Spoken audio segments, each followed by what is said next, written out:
You also have two Lisa Porschers. Well, that's interesting.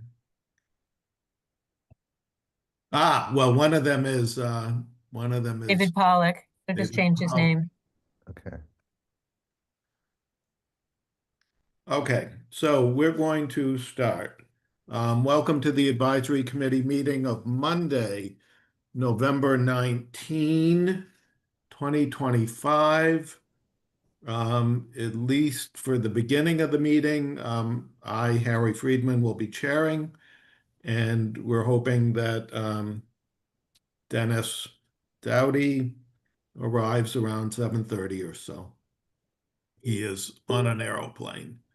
So let me share the agenda if I can.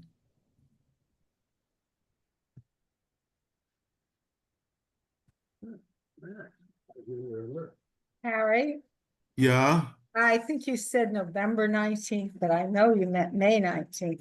you are correct. I did mean May 19. But for the recording, we might want to correct that. Yes, it is the 19th of May, 2025. I think he was referring to when this meeting is going to end. Yes, I think so. Oh, there. So the agendas. 7 o'clock public comment. If you're a member of the public and you're interested in commenting on any of the things we're doing tonight, put your name in the chat and David Mark will call on you. Otherwise, the chat, at least chat to everyone, is restricted to advisory committee members. We will be voting on several budget amendments. Melissa will be presenting 3 of them, and then Alec Lebovitz will be presenting the 4th. And when we finish those, we will go to a discussion of warrant articles 14 and 15. So let's stop sharing.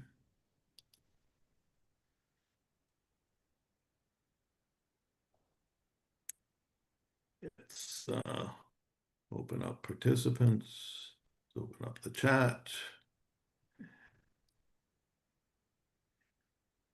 And I will give an apology in ahead of time. My computer is doing strange and horrible things tonight, so it may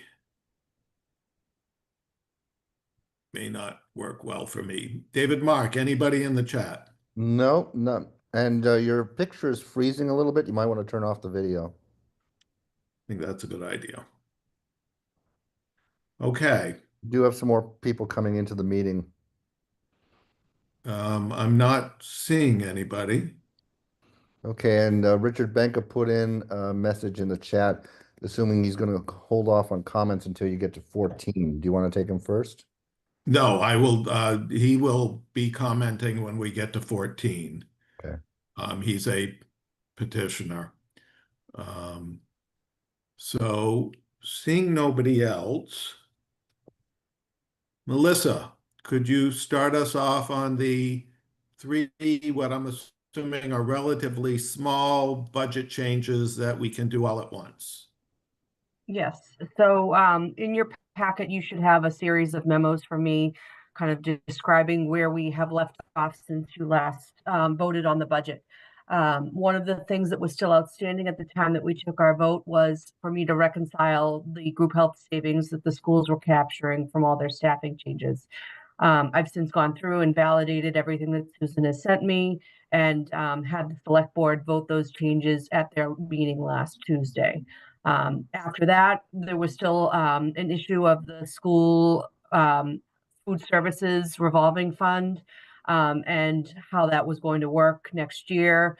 Susan and I had a conversation this morning. So there is a memo talking about the food services transfer to support the benefits associated with that program. And that is actually going to be split 200,000, at least the recommendation is 200,000 to the school appropriation, $100,000 to the police department appropriation. As we've been working through the police department budget, Charlie's done a phenomenal job with Liz Scott. We're recognizing that there's still a lot of pressure on that budget, especially around some of their contractual services.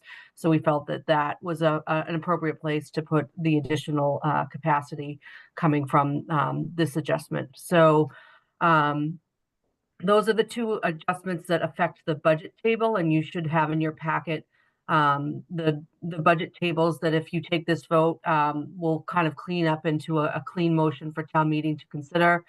But at the end of the day, the overall appropriation would be 408,522,486. That's for appropriated expenses. And when you add the additional non-appropriated, your total all-in budget is 419,173,349. So those are the changes impacting the budget table. And then one last change is around the conditions of appropriation. And thanks to Charlie Homer and his watchful eye around public health, he recognized that we did not include the newly created health department vaccine revolving fund. We need to set an annual cap on spending for that. So that is $30,000 of spending authority for that program. It will be added to the language under revolving funds, which is section 8 in your budget vote. So those are the three changes that we're looking for you to adopt this evening. Thank you. And when we get to a vote, I'm going to ask you to give me something that I can write in the vote tally that will make some kind of sense. David Mark, any questions or comments? We have a lot of people, they just haven't signed up yet. Well, then the early bird gets the worm. Melissa, can you give me a motion? And then I will ask someone to move that.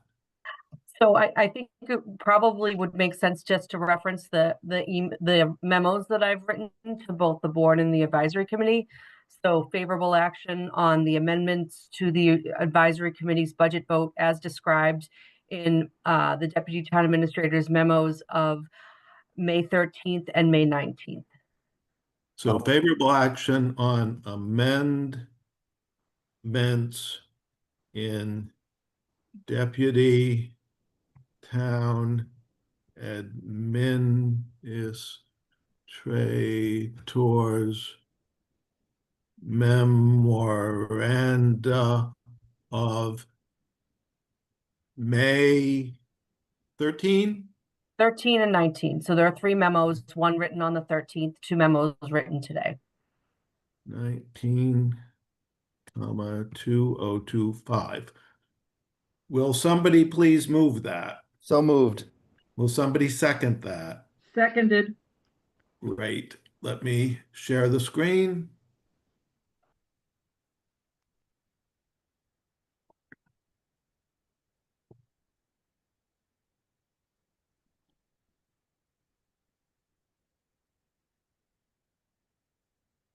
See if this works. Can people see that? Yes, Okay. No, No? my screen is currently blank. I can see it. Okay. But I can see, only- I can see it too. Yep. I can see the top You of can it. see it also. Okay. All we can see is the vote language, basically, and the top of the, Just Well- so you know, Dennis is coming in now. And this is coming in now, but we will persevere. Michael Berger, he's not here yet, is he? I don't believe I don't so. believe so. Ben Birnbaum, yes. yes. Harry Boers is not here. Cliff Brown, Yes, yes. Anthony Buono, Yes. yes. John Doggett, Yes, yes. Catherine Florio, Yes. yes.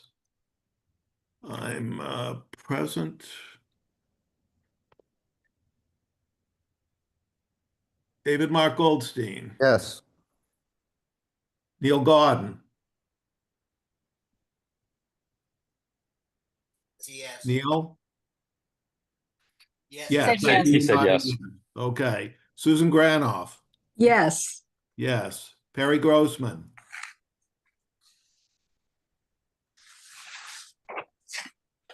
He's Uh, here. He's here, he's just not unmuted. Perry, can you hear us? Said yes. Can you Yes, thank you. Kelly Hardeback? Yes. Yes. Elisa Jonas? Yes. Yes. Janice Kahn? Yes. Alec Lebovitz?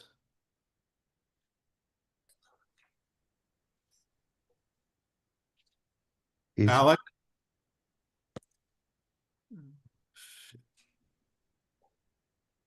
Carol Levin?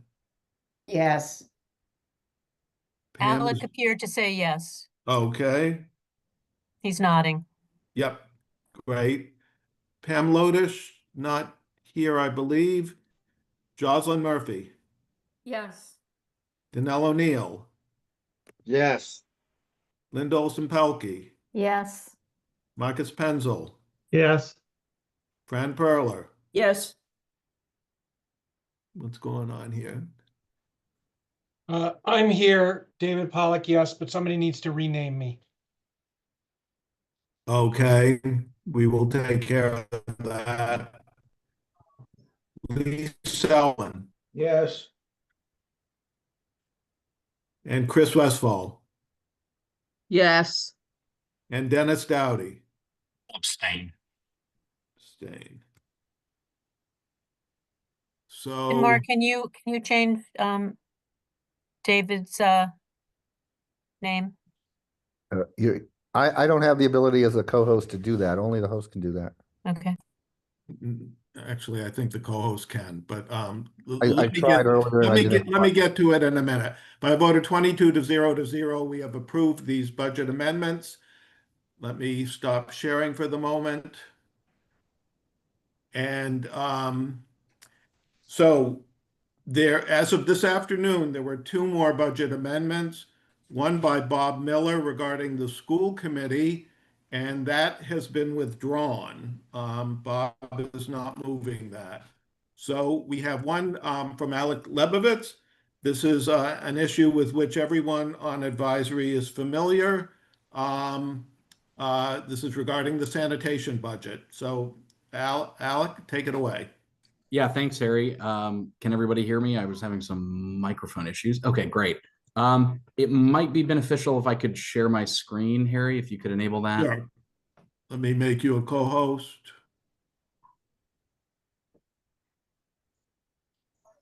Okay, go ahead. All right, thank you very much. All right, well, good evening, everyone. As Harry mentioned, this is an issue that we've discussed at some length, but myself, along with my co-petitioners, Jocelyn Murphy, Anthony Buono, Danelle O'Neill, Richard Murphy, and David Mark Goldstein, are offering the following amendment to Warrant Article 9 that would effectuate essentially what the advisory committee previously considered at our second hearing on the DPW FY26 budget. And that is the restoration of in-house solid waste collection services within the sanitation division for fiscal year 2026 in order to provide an opportunity to pause on the decision for privatization of these services and the opportunity to implement personnel-facing reforms within the sanitation division to try and reverse the difficulties of the last few years in retention and recruitment for that workforce. The motion itself maintains the proposed total FY26 budget for the DPW, but does move some monies between divisions, which you can see here in the Table 1 amendments. Specifically, 118,000 and change would be moved from the proposed sanitation division budget to the highway division, and that represents the restoration of 2 FTEs in the highway division that are currently slated to be phased out to partially fund the proposed 5-year Casella contract.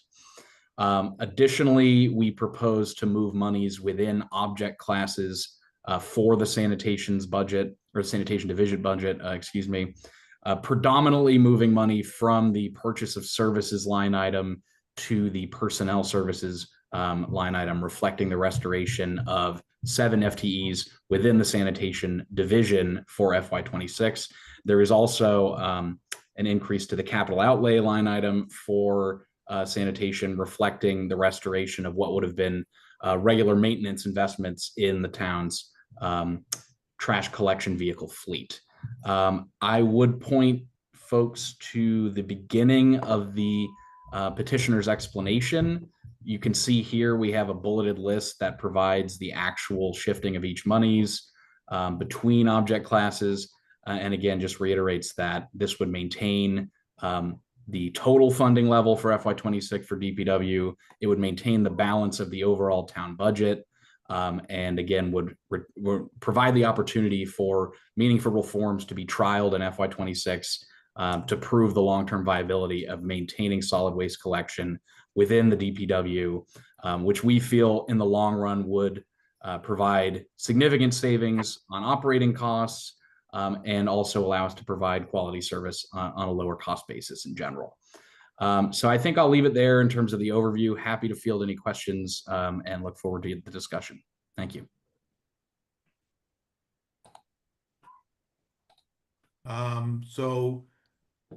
Let's go to questions and comments. Harry, are you taking over questions now that Dennis is here? Or do you want me to? Yes, I will take over questions, and Dennis, you go ahead. I will happily drive. The only thing that I would say here is I actually want to have one question up front. Alec, you said this is substantially what we voted before. It strikes me as virtually identical, if not identical. Is there any way in which it is substantively different from what we already discussed? The numbers are the same. So I don't know if that means, you know, we take another vote separately or we apply the vote that was taken previously. But I think we would take a vote because this is an actual amendment being proposed for town meeting. But I wanted that to guide our discussion tonight, that this is exactly what we spent many hours debating previously and have a prior vote on. So I would hope that this particular conversation is going to likely be informed by that. So go ahead, Harry. Marcus Penzel.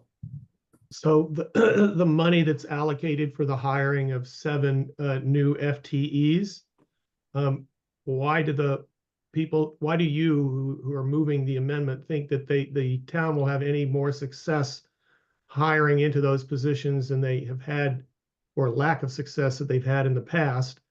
And if those folks are not hired in relatively soon, but scattered along the whole fiscal year, how is that going to give any indication of how this program would work?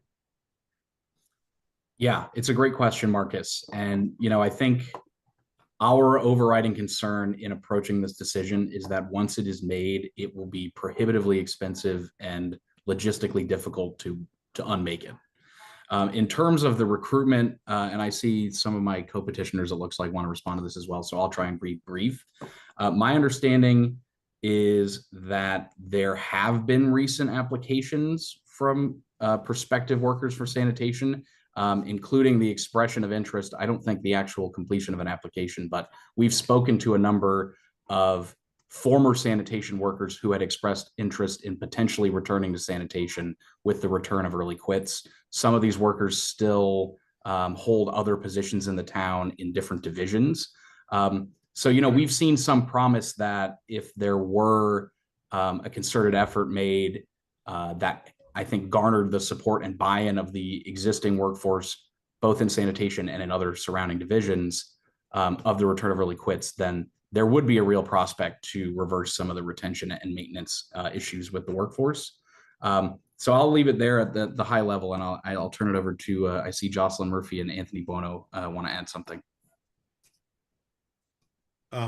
Anthony, you have a 2-finger. I'll give it to you first. Thank you. Yeah, Mark. So the way that I would answer your question is fairly simple. When we were dealing with the early quit pilot program that lasted for about 2.5 months, it's really important to remember that during that time frame, they were not looking for outside applicants. They were only looking at hiring internally during that time frame.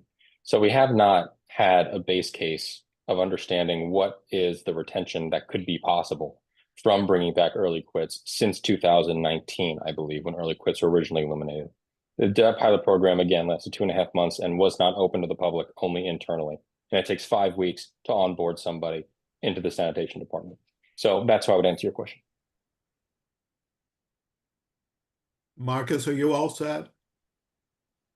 Yeah, I'm set. Thank you. Janice Kahn. Thank you, Harry, and thanks for your answer. And Marcus, this is sort of following up what you're saying. So, and to Dennis as well. So to me, this feels different than what we voted on before. Last time it was really clear, it was all like a 1-year pause trial. But the way it's written now, and I want to thank the group that's brought this to us again, but in this form, what it says to me is that it's restoring a departmental budget.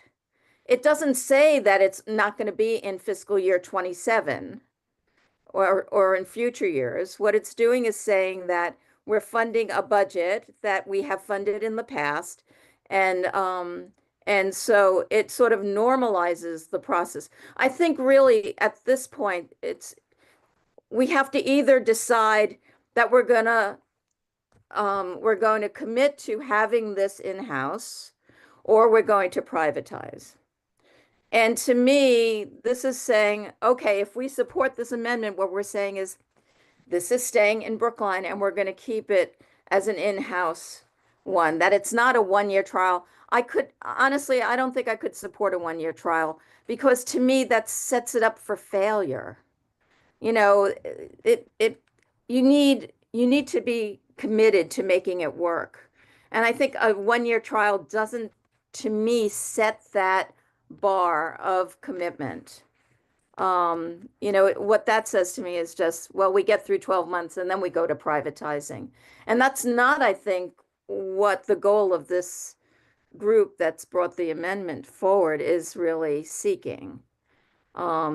So since you're the lead petitioner, Alec, so I just want to get your sense. Is this how you see it? That it's no longer a 1-year trial, which I would not support, but that you're seeing it as a restoration, you know, is keeping this division whole and operational within Brookline now and for the foreseeable future? Yeah, thanks for that question, Janice. I mean, to be perfectly clear, the budget impact of this amendment is identical to what was voted on previously by this committee. I will say I agree with your sentiments pretty much completely that this could take more than 1 year. This will require buy-in from all the stakeholders at play. And it does fundamentally come down to what our vision of the best service model for solid waste collection is. Having, as a member of the ad hoc subcommittee, reviewed the policies at work in depth, as well as our projections for at least the first 5-year contract, there's no question that privatization will lead to a higher cost basis. Yes. It very well might lead to annual cost increases above inflation and potentially above what would otherwise be realized by in-house service collection. And no party is stipulating that this is a cost-saving measure. Right. So from our perspective, we have a decision point in front of us this evening and at town meeting later this month, which is, do we want to commit to permanently privatizing this service, which I believe the FY26 budget proposal under Warrant Article 9 would lead to, or do we want to consider at least a 1-year moratorium on that decision? That could certainly be extended, but we can't bind future town meetings. We can't commit to extending this service longer than FY26 because that's not in our authority to do. So I would say, in terms of the motion in front of you, this only guarantees fiscal year 26 to trial these, the return of early quits, these other performance or recruitment based stipends that we're recommending as policy initiatives. But I think this is what will allow us more time to make this decision with more data down the road, and to really make a concerted effort to address the retention and workforce maintenance issues that are at hand. So, we can't, again, unfortunately, commit to future town meetings, but that's, I think, how I'd answer your question. So, Alec, I mean, I would kind of disagree. I mean, we fund every budget for 1 year. So, you know, I take your point, but again, I really want, I really want some assurance that this is not just a 1-year pause and then we go to privatization. I totally agree with you. Privatization is going to lead to higher costs and and costs we can't control essentially for the future.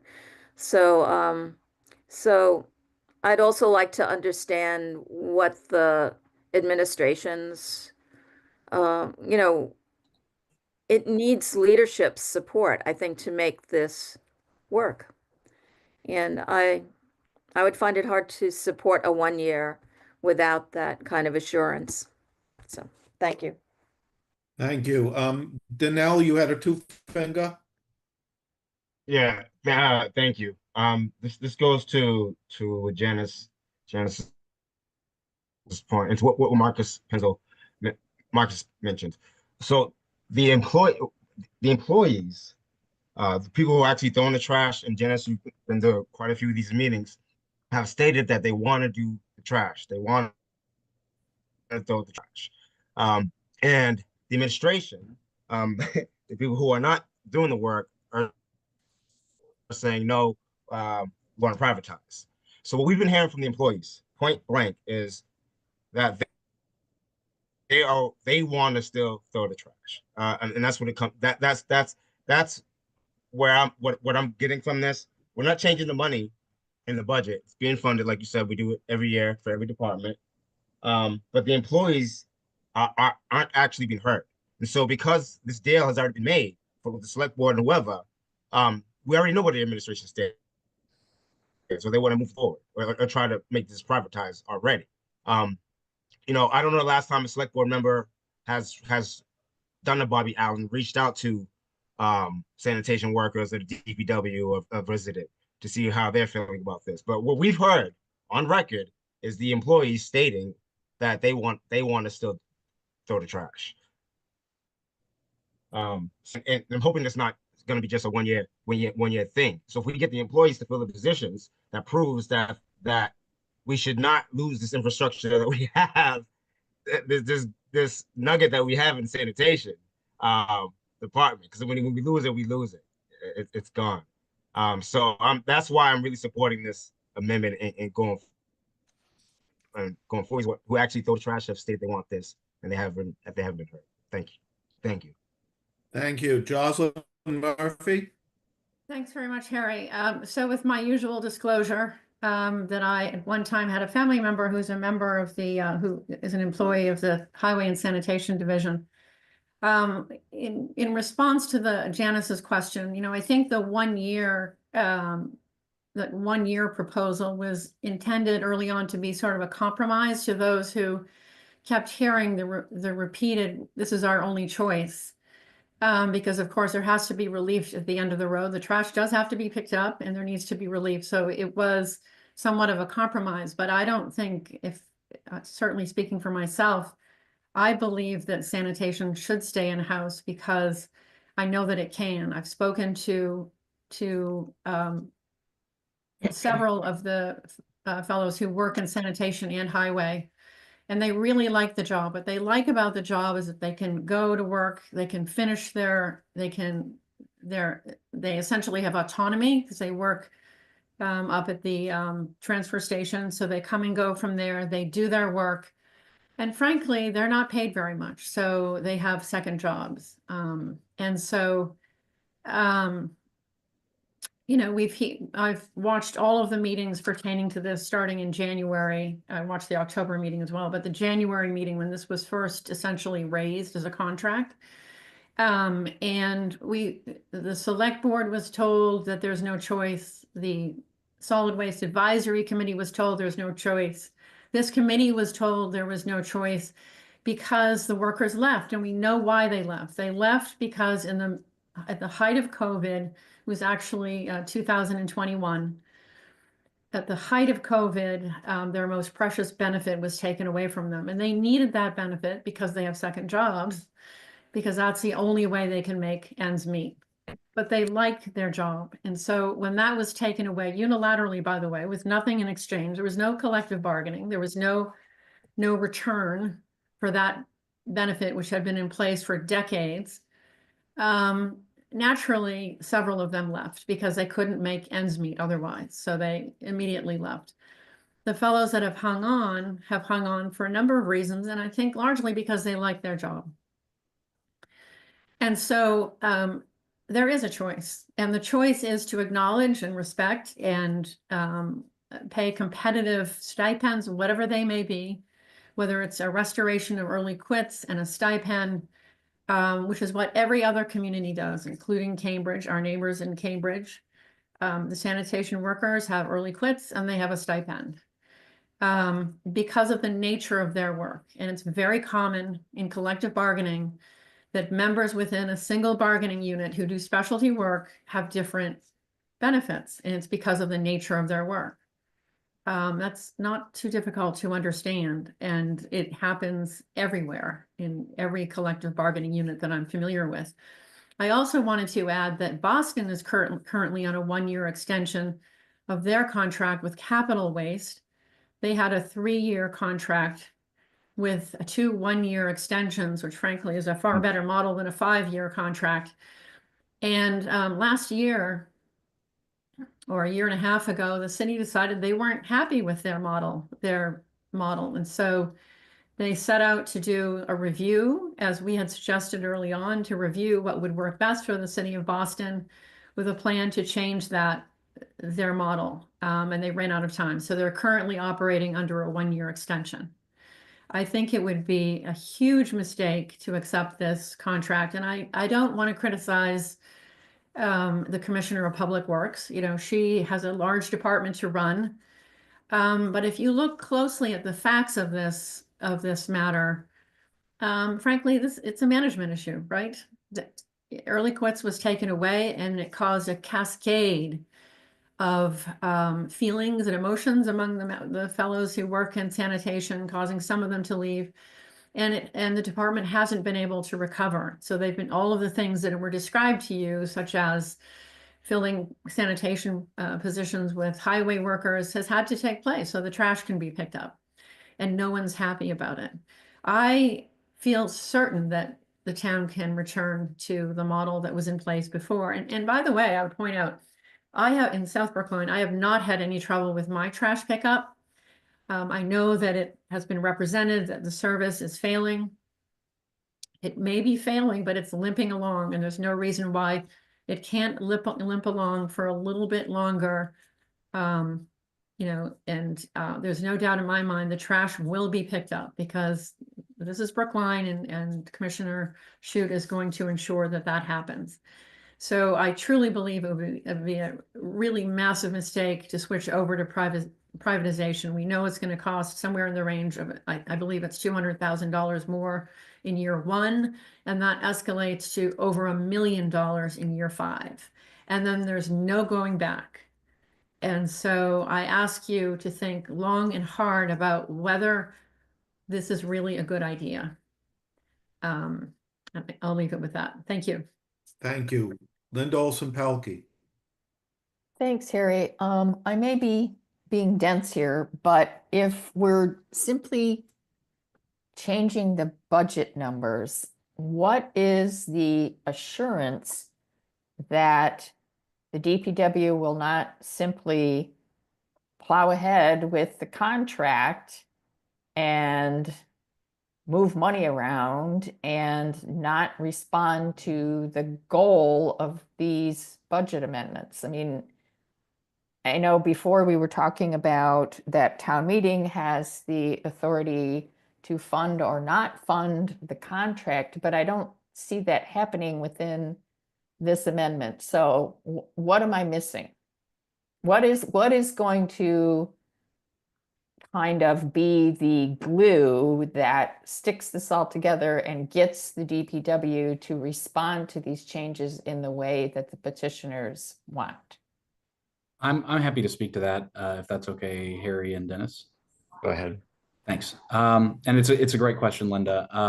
If you look on the first page of our motion, you'll see under the Table 1 and Table 2 amendments, a section heading titled Transfers Among Appropriations.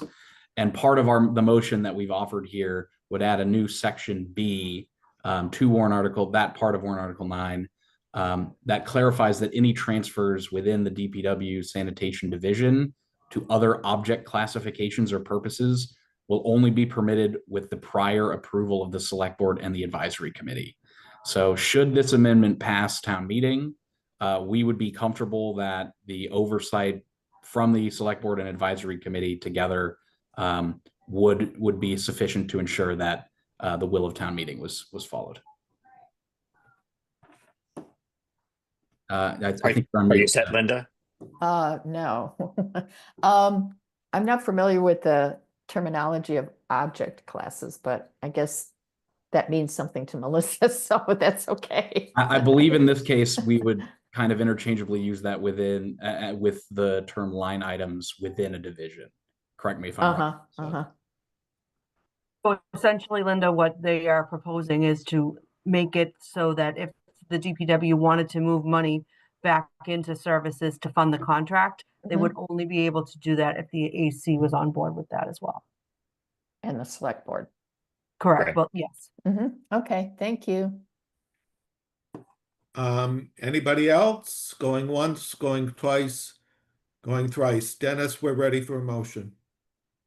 All right, so there should. No, we're not ready for a motion. Janice? I do have one more question. So what happens to our recycling contract? Because they were bundled.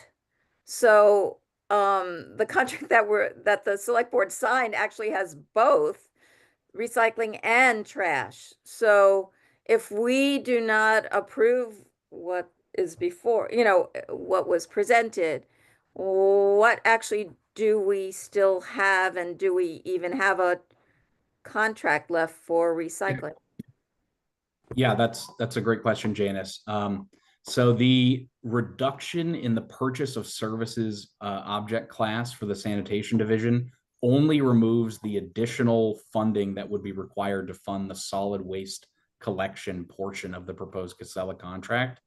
You might recall from our previous debate, what we are recommending is that should this amendment pass for FY26, that the town seek to negotiate a 1-year extension of Casella's existing contract, which covers both recycling collection and I believe some large item collection, bulky items, mattresses, and some hauling services. So we have provided sufficient funding to pay for that 1-year extension in the purchase of services object class based on prior year costs. We've also included in the new proposed DPW budget a budget reserve of the difference in service costs between in-house provision and contracted provision. In this case, it's a little over $210,000.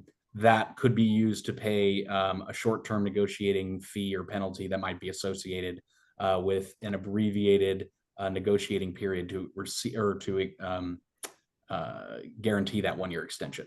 So we have the funding provided as well as a separate budget reserve to fund any incidental costs. And could I just add that? Could I just add, if you don't mind, Harry?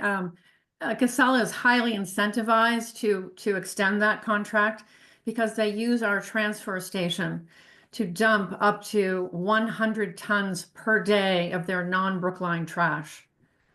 So it is unimaginable to me that they would give it up. Thank you. Janice? I guess that's okay.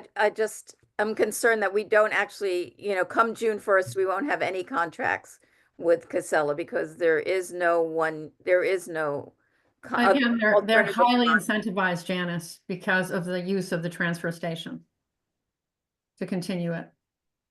And frankly, as a matter of good practice, I should think, because this contract is conditioned on town meeting approval, it might have been a good idea to negotiate an extension should town meeting not approve the contract back in January when it was signed. That didn't happen. That's not on the table for us tonight. That's not on the. There's more time. There's certainly time. There's a 30-day period, right, between town meeting and when the contract expires, which is on July 1st. I guess the person who wanted to answer this question is actually Melissa, as the only person from the 6th floor who's actually present, who is responsible for our budget to, to give me her perspective. Thanks.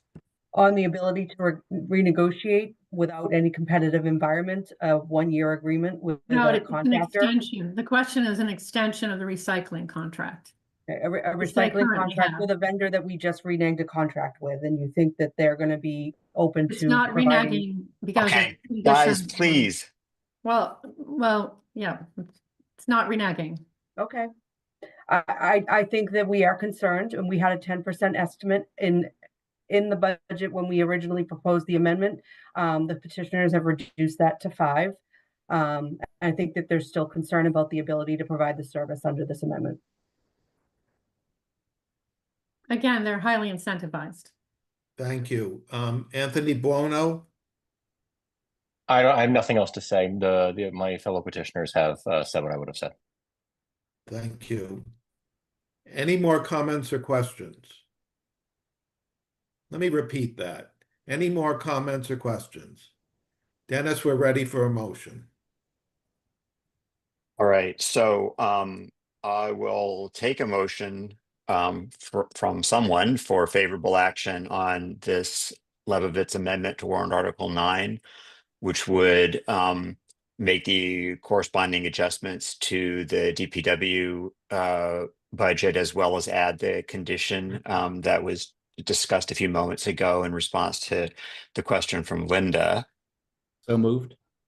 Second. And then seconded. All right. And so now if you're in favor of the amendment, which would, I think we've debated quite at length lately, which would have the various effects on the DPW, you're going to vote yes. If you want to keep the budget as we've previously voted it, you're going to vote no. And I'm going to share my screen.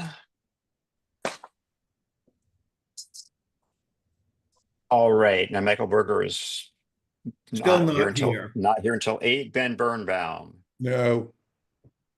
Harry Boris is not here. Cliff Brown. No. Anthony Buono. Yes. John Doggett. No. Catherine Florio. No. Harry Friedman. Yes. David Mark Goldstein. Yes. Neil Gordon. Yes. Susan Granoff. Yes. Barry Grossman. No. Kelly Hardebeck. No. Elisa Jonas. Yes. Janice Kahn. Abstain. Alec Lebovitz. Yes. Carol Levin. No. Is Pam's not here, right? No, Jocelyn. Pam's gone all week. Okay, Jocelyn Murphy. Yes. Danelle O'Neill. Yes. Linda Olson Pelkey.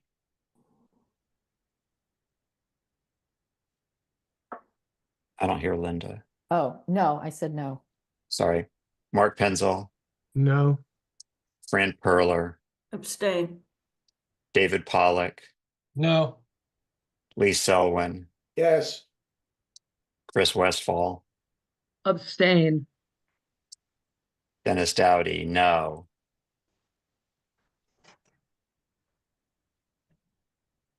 Motion fails by a vote of 11 in favor. 10 in favor, 11 opposed, and 3 abstentions. May I ask if anyone wants to change their vote?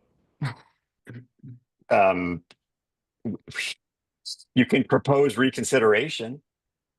I won't. I won't. We'll move on.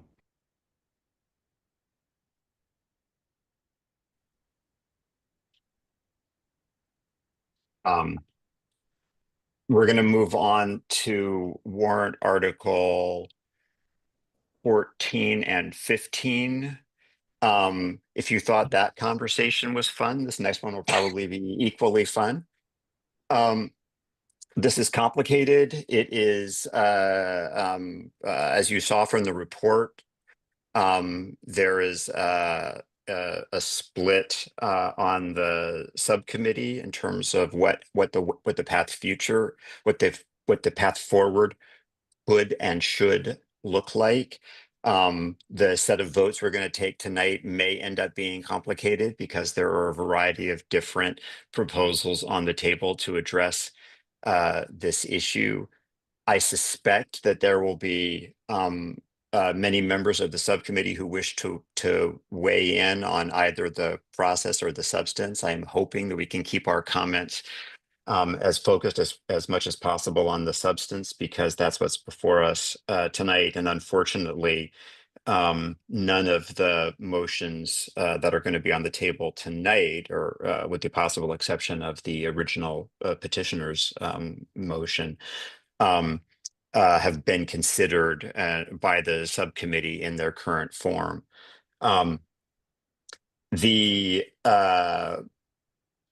I think it will be helpful if the subcommittee the subcommittee report tonight, try to educate this body as much as possible without making any recommendation, because the subcommittee has no recommendation.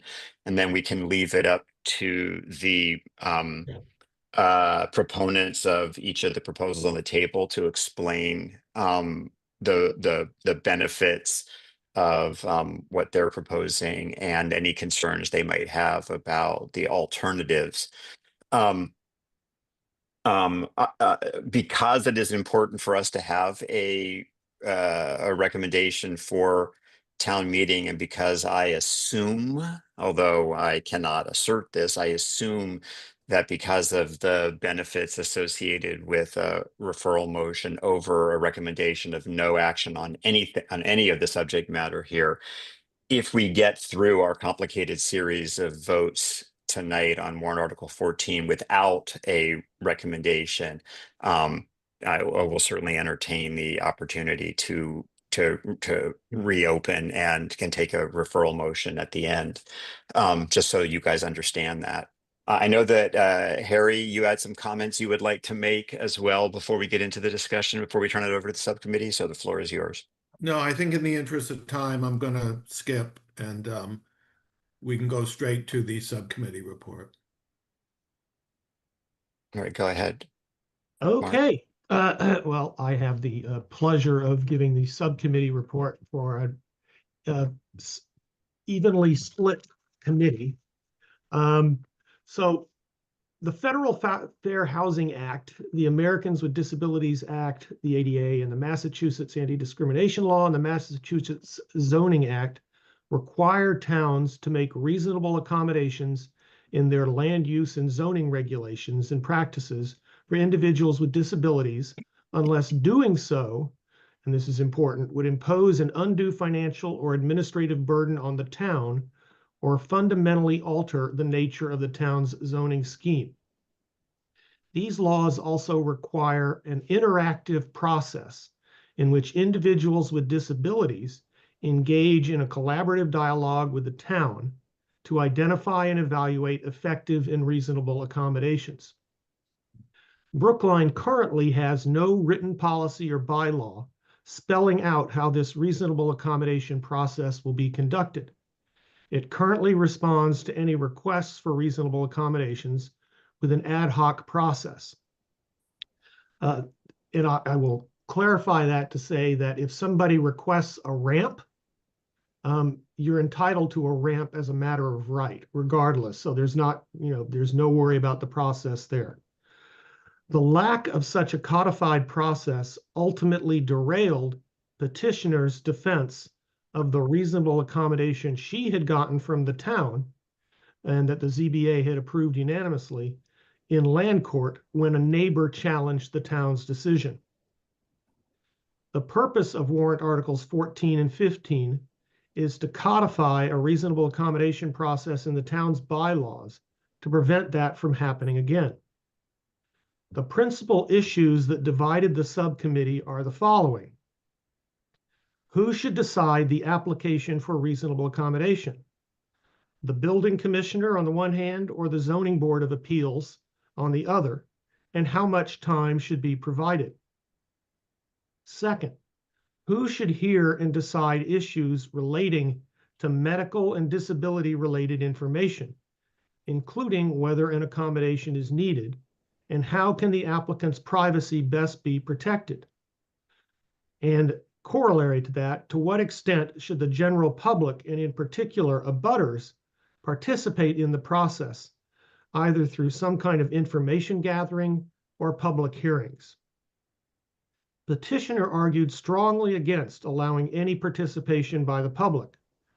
The town believes that some public participation is either appropriate or acceptable, as do members of the subcommittee. It was noted that the City of Somerville's reasonable accommodation ordinance allows for no public hearings or participation. On the other hand, the Massachusetts Office on Disability, the MOD, guidance anticipates that although public meetings are not necessarily required, if, for example, the zoning officer, enforcement officer has a question about whether the modification would undermine the basic purpose of the zoning bylaw that they cannot resolve on their own, then the matter could go before the Zoning Appeals Board, and certain aspects may need to be discussed at an open meeting. MOD emphasizes, however, that, quote, information about the applicant's disability should not be discussed at the open meeting. 3, how can the town's land use boards and commissions be involved in the interactive process to determine the appropriate accommodations, particular features and designs? Because petitioner's warrant article does not provide for any public hearings, the nature of any public comment is not an issue under her proposal.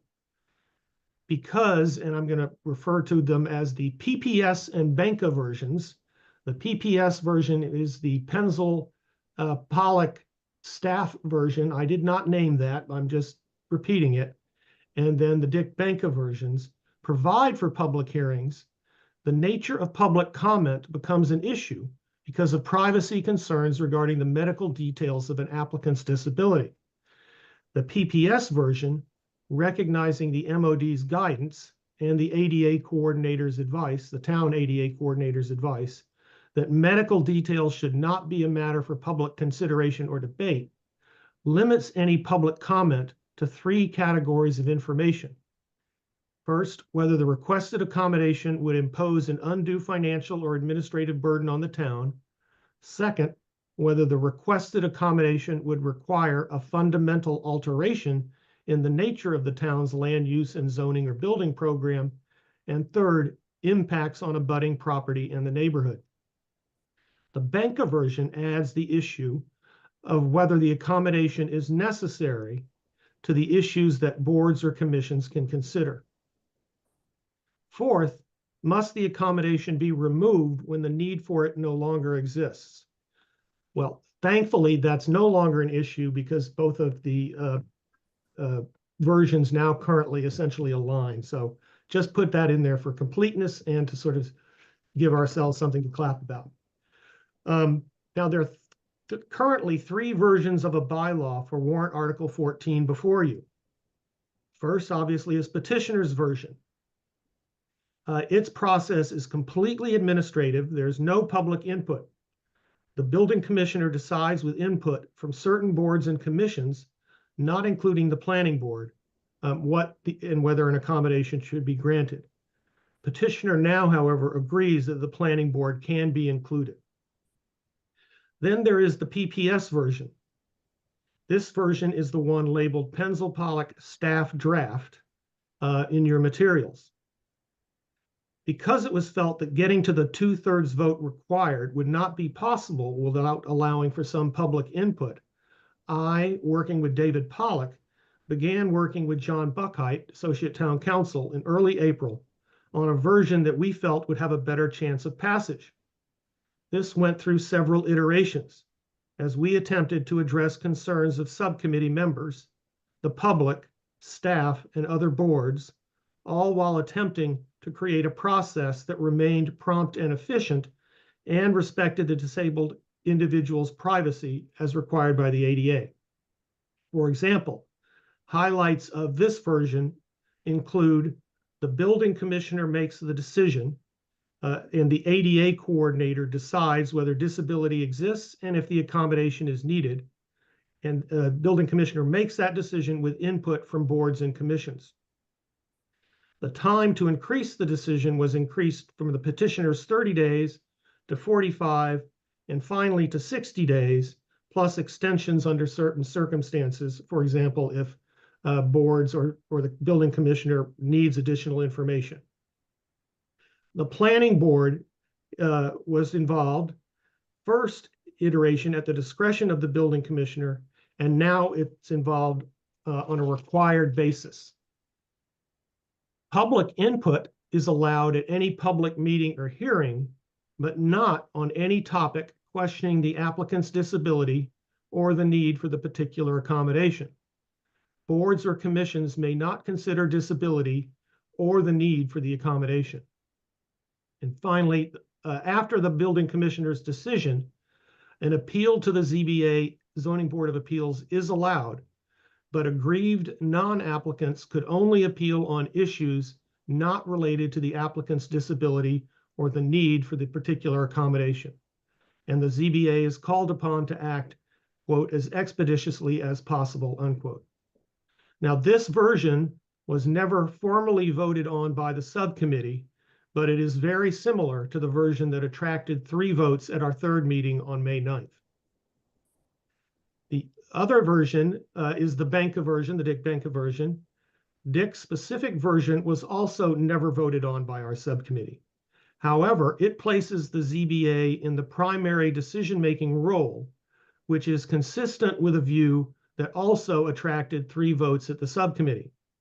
Its highlights include, for example, the building commissioner issues the final decision, but that decision is governed by decisions from any other board and any other boards and commissions, including the ZBA, that have considered the application. In other words, the building commissioner's decision must conform to the decisions of the other boards and commissions. Second, and this is a quotation, boards and commissions shall conduct their part of the interactive process to generally follow their standard process for cases requesting relief and that do not require reasonable accommodation. This includes the board or commission standard process for public notice, public meetings, or public hearings. The time to make the decision, and Dick's going to have to help me on this because I still don't fully understand how it works, but I'm going to do my best. And I'm sure he'll explain it better when he has a chance. His version says 45 days unless relief from a zoning requirement is requested. And I would just add that, which by definition will always happen because that's why you're asking for a reasonable accommodation. So after that, it's then an indeterminate amount until the application is complete. There's 30 days for the planning board to consider the application, then a period in between, and then there's 35 days for the zoning board of appeals to consider it and issue its decision. And then once it hands it off to the building commissioner, there's no deadline for him to issue the final decision. Last, the boards or commissions may discuss, regarding the privacy issue, they may discuss the criteria in sections 8B consistent with the confidentiality provisions of section 7. I know that means nothing to you as I read it. So section 8B reads whether the requested accommodation is necessary as defined in subsection 2C above. And paragraph 2C reads, an accommodation is considered necessary if it directly alleviates a barrier preventing an individual with a disability from enjoying or using their property on an equal basis with others. So put in plain language, the boards or commissions may consider whether or not an accommodation is necessary. And I think that in a nutshell sort of highlights the highlights. I will say in deference to a member of our subcommittee that at the end of all our process, we deadlocked 3-3 on all the votes, But at one point, there was a vote 3-2 in favor of a Selwyn amendment to make the ZBA sort of the decision maker. But it was only 3-2 because one of our members who was in India had dropped off the call because of internet problems, was able to get back 7 minutes later, and we revoted, and it was then 3-3. So that's the subcommittee report as I see it. Thanks. All right, Harry, it doesn't appear as if there's one last thing. Sorry to interrupt. I didn't bring up anything about warrant article 15 because 15 has not been nearly as controversial or problematic. So should I go ahead and do 15? Yes, please. Okay. So warrant article 15 is not an amendment to the zoning bylaw, but is amendment to the general bylaw and only requires a 50% vote by town meeting. Obviously, the warrant article 15 requires a 2/3 vote. And it essentially amends the demolition delay bylaw by essentially exempting from the delay allowing the building commissioner to exempt from the delay any building in which a reasonable accommodation has been granted. And the subcommittee voted 3-1-1 in favor of an amended version of warrant article 15. And the amendment came both from the subcommittee and from Tina McCarthy, the preservation planner, and that has since been adopted by the Preservation Commission with one small little change. So the questions that arose under Article 15 are, what really constitutes a fundamental alteration of the demolition delay bylaw. And petitioner had argued that because the bylaw already contains provisions for emergency demolitions, her provision does not fundamentally alter the bylaw. Warrant article 15 only applies after the request for a reasonable accommodation is granted. So during the hearing on May 9th, when warrant article 15 was finally discussed in detail, the Preservation Department offered the opinion that, at least as to the demolition delay bylaw, as opposed to the substantive requirements governing local historic districts, the question is really moot. This is because the only thing the demolition delay provides for is delay, and a non-disabled applicant can simply run out the clock and then proceed with demolition. In other words, the fundamental purpose of this bylaw is simply delay, in the hope that the delay will lead to unspecified better outcomes. Applying the same requirement to a disabled applicant seeking a reasonable accommodation would expose the town to litigation because it runs afoul of federal law that requires that the decision be prompt and without undue delay.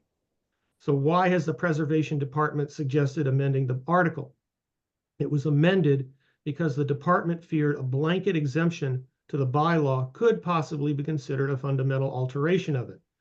While the preservation planner offered the opinion that the article as proposed is probably reasonable, she added language that requires a hearing solely on the issue of significance, which can happen very quickly because of the problems encountered by petitioner in the appeal to land court, where there had been no hearings at all in the town's ad hoc process. She stated that although there might be a pro forma stay issued upon a finding of significance, it will, in a subsequent quick administrative process, always be lifted, as not to do otherwise is the kind of unnecessary delay prohibited by federal law. Now, why won't a second hearing be required before the stay is lifted, which ordinarily is a possibility? Well, a second hearing is not required of a non-disabled applicant who can simply decide to run out the clock. A second hearing is simply at the option of any applicant. The preservation planner believes that leaving the process as an advisory one that is handled by staff and any necessary technical experts advising the building commissioner would be the best hybrid solution. The preservation planner also stated that she does not want to put Preservation Commission members through an exercise where their only two options are either to lift the stay or to continue the stay and violate federal law by creating a burdensome delay. Town council also stated that making a disabled applicant wait an additional time is facially discriminatory. For this reason, the preservation planner also rejected an opinion from a member of the public, arguing that the applicant be required to go through a second hearing under section 5.311, which concerns the normal process for lifting a stay on an emergency basis. Under that scenario as well, she does not want to place the commission in a position where it faces the same two options. And for the same reasons, she believes that handling that on an administrative basis is preferable. Who participates with staff during the post-hearing administrative process? That is going to be the staff planner, the chair of the commission, and then another member of the commission who is an architect. I believe I've got that right. And then the department would work, yes, that's correct, who would then also engage with the building commissioner. Now, does amending the demolition bylaw have any effect on local historic districts? The answer is no. The demolition bylaw is never enforced in a local historic district. They are two separate bylaws. They are administered separately, and amending the demolition bylaw has no effect on the local historic districts of Brookline. And that's the report. And on that basis, the subcommittee voted 3 in favor, 1 against, and 1 abstention. Thanks. You, Marcus. And I think I actually made a mistake in having those two reports go together, because I thought they would be more similar than they ended up turning out to be. And I think that might be confusing to have those debates simultaneously. So I'm happy that you've given the reports, but I think we should probably try to limit most of our discussion now to warrant Article 14 and then go on to debate 15. Harry, I don't believe that there is any representative for the original petitioner on the call. That is my understanding, Dennis. Dawn Oates is not on the call, and I believe I've seen her attorney's name somewhere, and I do not recognize any names on the list as being the attorney. So with that, I think we should hear from Mr. Benka to talk about the so-called Benka. How did you refer to it, Marcus? I want to make sure. The Benka version? The Benka version, and then we can hear more about the PPS version, and then we will hear from clarifications from the subcommittee if they're still needed, and then debate from the full body. So go ahead, Dick. Thank you very much. Can you hear me? Yes. Great, thank you. Dick Benka, town meeting member, precinct 14. Former select board member and former chair of various zoning committees. I'm now a member of the Committee on Town Organization and Structure, but I'm speaking for myself tonight. And I will note that CTO&S voted to refer Article 14. The two proposals that are before you, the Benka version, as it's been called, and the PPS version, put one issue squarely on the table.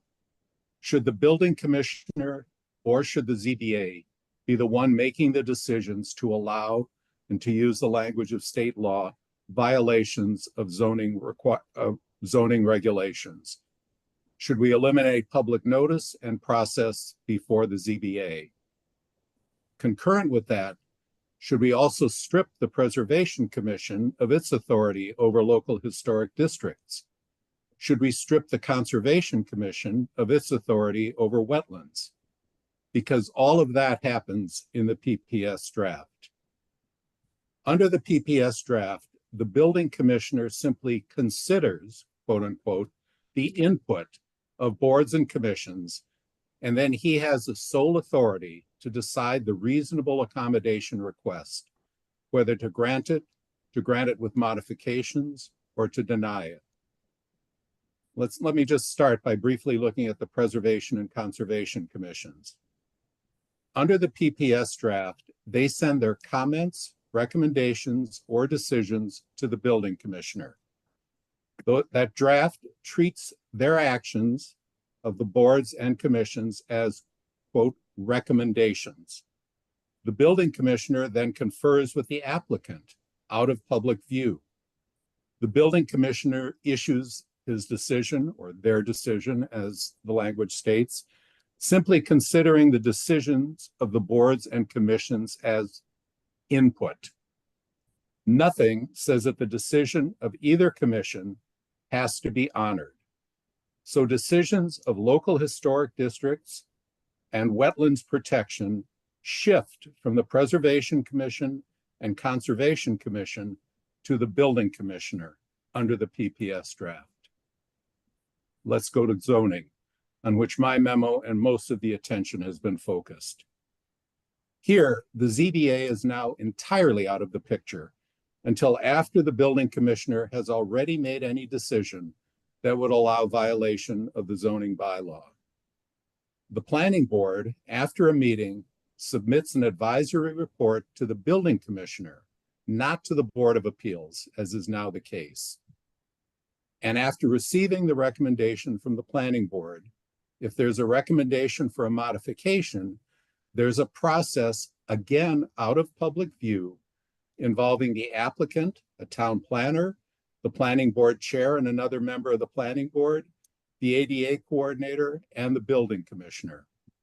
There's no notice to or involvement of butters or town meeting members. And then the building commissioner issues the decision, quote, after consultation with the ADA coordinator and town planner, unquote. And again, the recommendation of the planning board are simply input to be considered. My memorandum that I sent to the this committee on Sunday sets out the reasons why the ZBA and not the building commissioner should be making the decision to allow violations of zoning standards. That's what happens, first of all, in non-disability cases. It's supported by federal guidance and court decisions, which direct that normal zoning procedures should ordinarily be followed. It is consistent with Mass Office on Disability guidance. It is consistent with numerous cases where the Attorney General has approved zoning boards as the decision makers in reasonable accommodation cases. It's sound policy. It harnesses the combined expertise of a multi-member ZBA board with legal expertise that has been historically responsible for zoning decisions and has historically made those decisions in public, as opposed to a single decision maker with different expertise making a decision out of public view. And it clearly conforms to state law, whereas allowing the building commissioner to grant a building permit, quote, in violation of any zoning ordinance or bylaw, unquote, could run afoul of Chapter 48, Section 7, and frankly, spawn even more litigation. As to the ZBA under the PPS draft doesn't even make a recommendation before the building commissioner's decision. The ZBA becomes involved only on appeal of the building commissioner's decision, where it would, under Chapter 48, Section 15 of state law, have fully 100 days to decide after the filing of the appeal. And also because any Preservation Commission or Conservation Commission decisions are no more than binding recommendations, and the building commissioner makes the actual decision on those matters as well, appeals regarding local historic districts and wetlands would apparently now also go to the ZBA under Section 10A of the PPS draft. Does all of that make any sense? In my view, it doesn't, and the ZBA should be involved prior to a decision on a reasonable accommodation request that would result in a violation of zoning standards, not just afterwards in a protracted appeal process. The decision on a reasonable accommodation request should conform to the ZBA decision, as well as those of other boards and commissions on issues within their jurisdiction. That's what my draft does in sections 6G and 6J. With confidentiality provisions made explicit in section 7, as explained on pages 3 to 4 of my memo. So the memorandum and my draft bylaw address other issues, including language in the Pollock draft that departs from state guidance and federal decisions, or on PPS draft, that depart from state guidance and federal decisions, in which I've tried to address. But much of that is explained in my memo. But there is this central issue of who will decide to allow violations of zoning bylaws, local historic district requirements, or wetlands protection requirements. And I think that those are the critical issues that this committee has to decide. So I thank you for tackling this. I just do want to respond to a couple of comments that Mark made. He argued that the boards or commissions should not, the ZBA, for example, or the planning board, should not consider the need for an accommodation. And let me just quote the Massachusetts Office on Disability, which has the following guidance for planning and zoning board members regarding the scope of their hearings. Quote, "You will need to determine two things in the course of your hearings. One, whether the person has a disability-based need for the modification, and two, whether the modification requested is reasonable." And then the reasonableness question has two subsidiary questions. Would it cause undue hardship or fiscal or administrative burden on the municipality? And does it undermine the basic purpose that the zoning bylaw was set out to achieve? So the Massachusetts Office on Disability explicitly says that planning and zoning boards within their purview is the investigation of whether the person has a disability-based need for the modification. It urges confidentiality in that inquiry.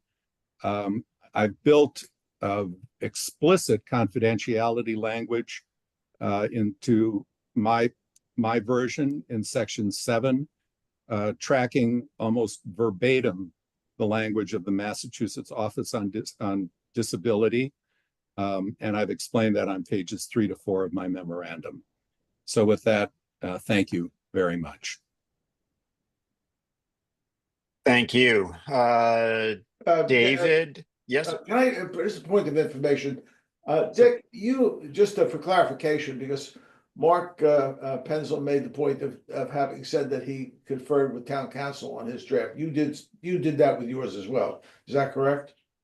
Yes, and let me actually thank John Buchheit, who has been very responsive to all of the inquiries that we've posed during this process. So I have been conferring with town council as this process has gone forward. Thank you, Lee.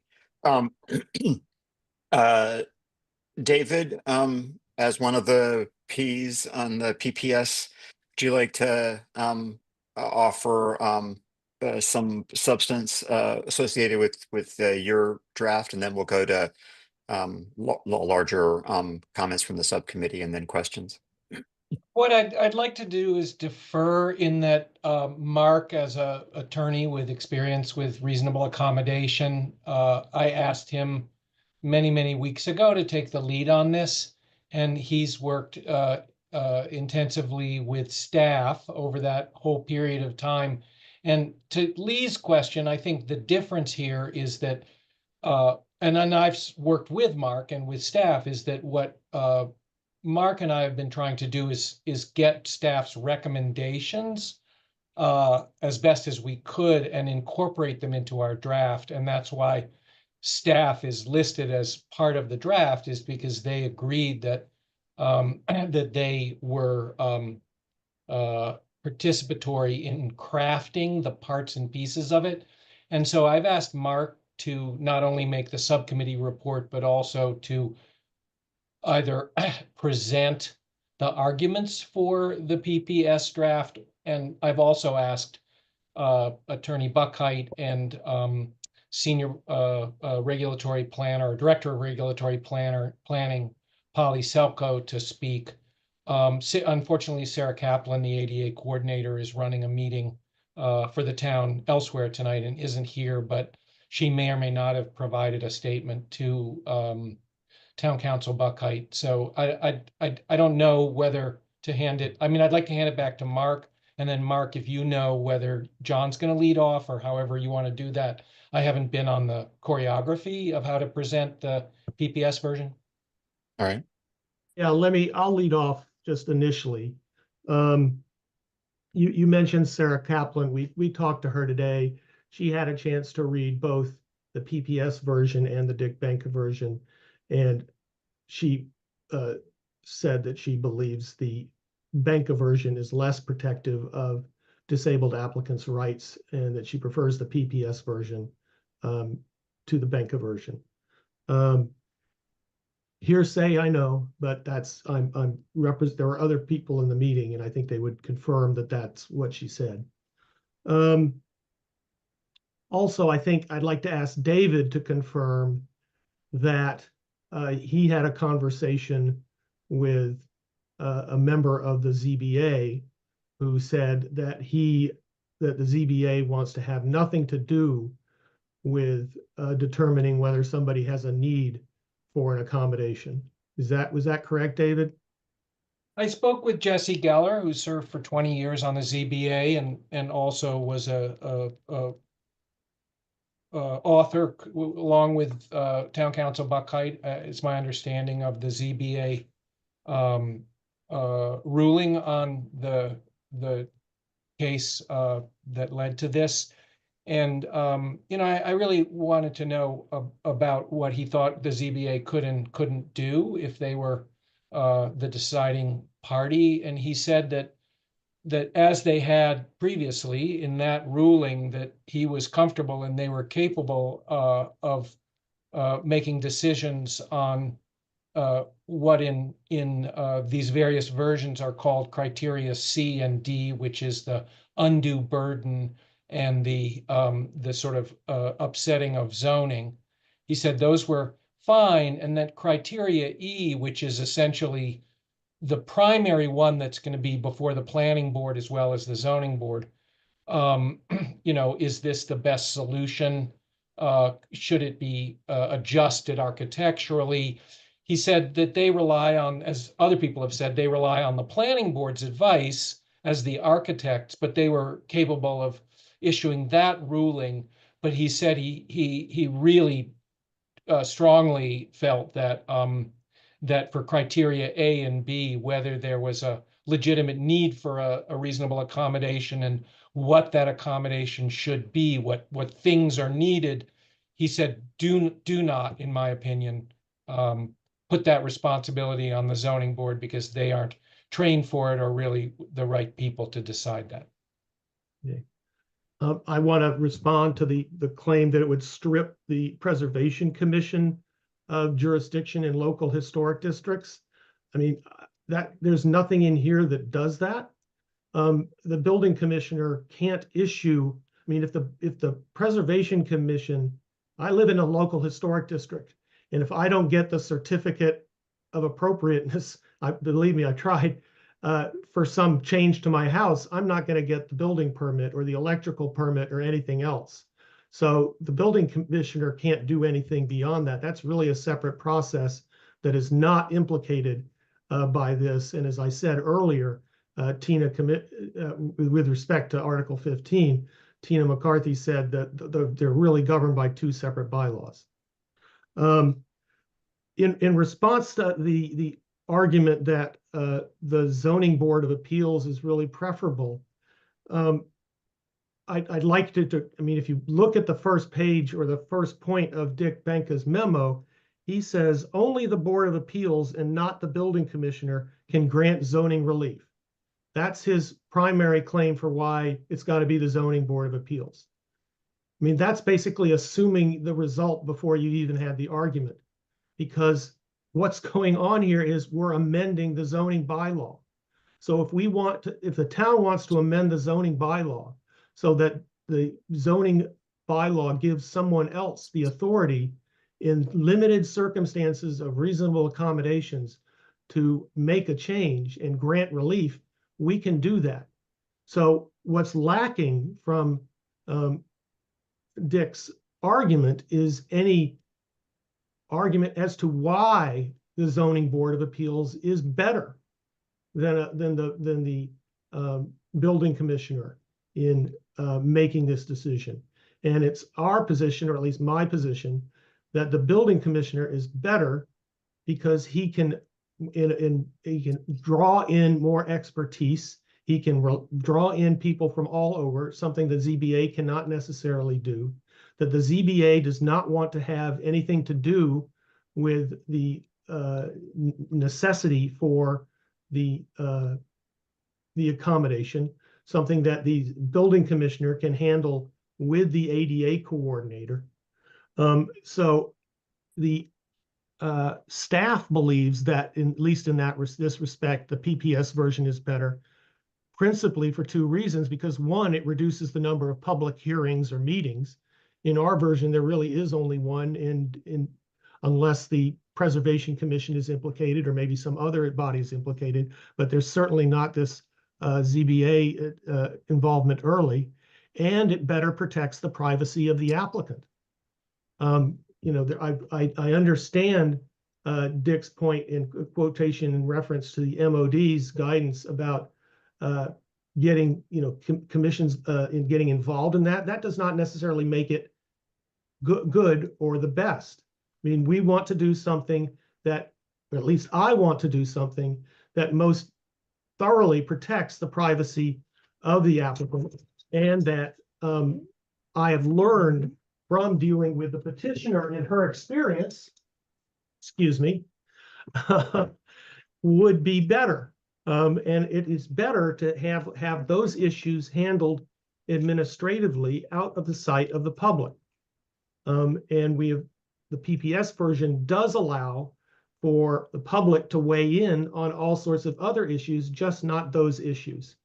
And there's no response to our claim that, and John Buckheit can support this because he's the one who had the conversation with the general counsel of MOD, who told him that when he had tried to even get the Disability Commission involved as part of a written policy, she told him she would advise against it. I mean, there was nothing illegal about it, but that it's not a good idea because those types of public commissions are not trained in how to handle this type of information, and it unnecessarily risks the disclosure of information, medical information, that should not be disclosed.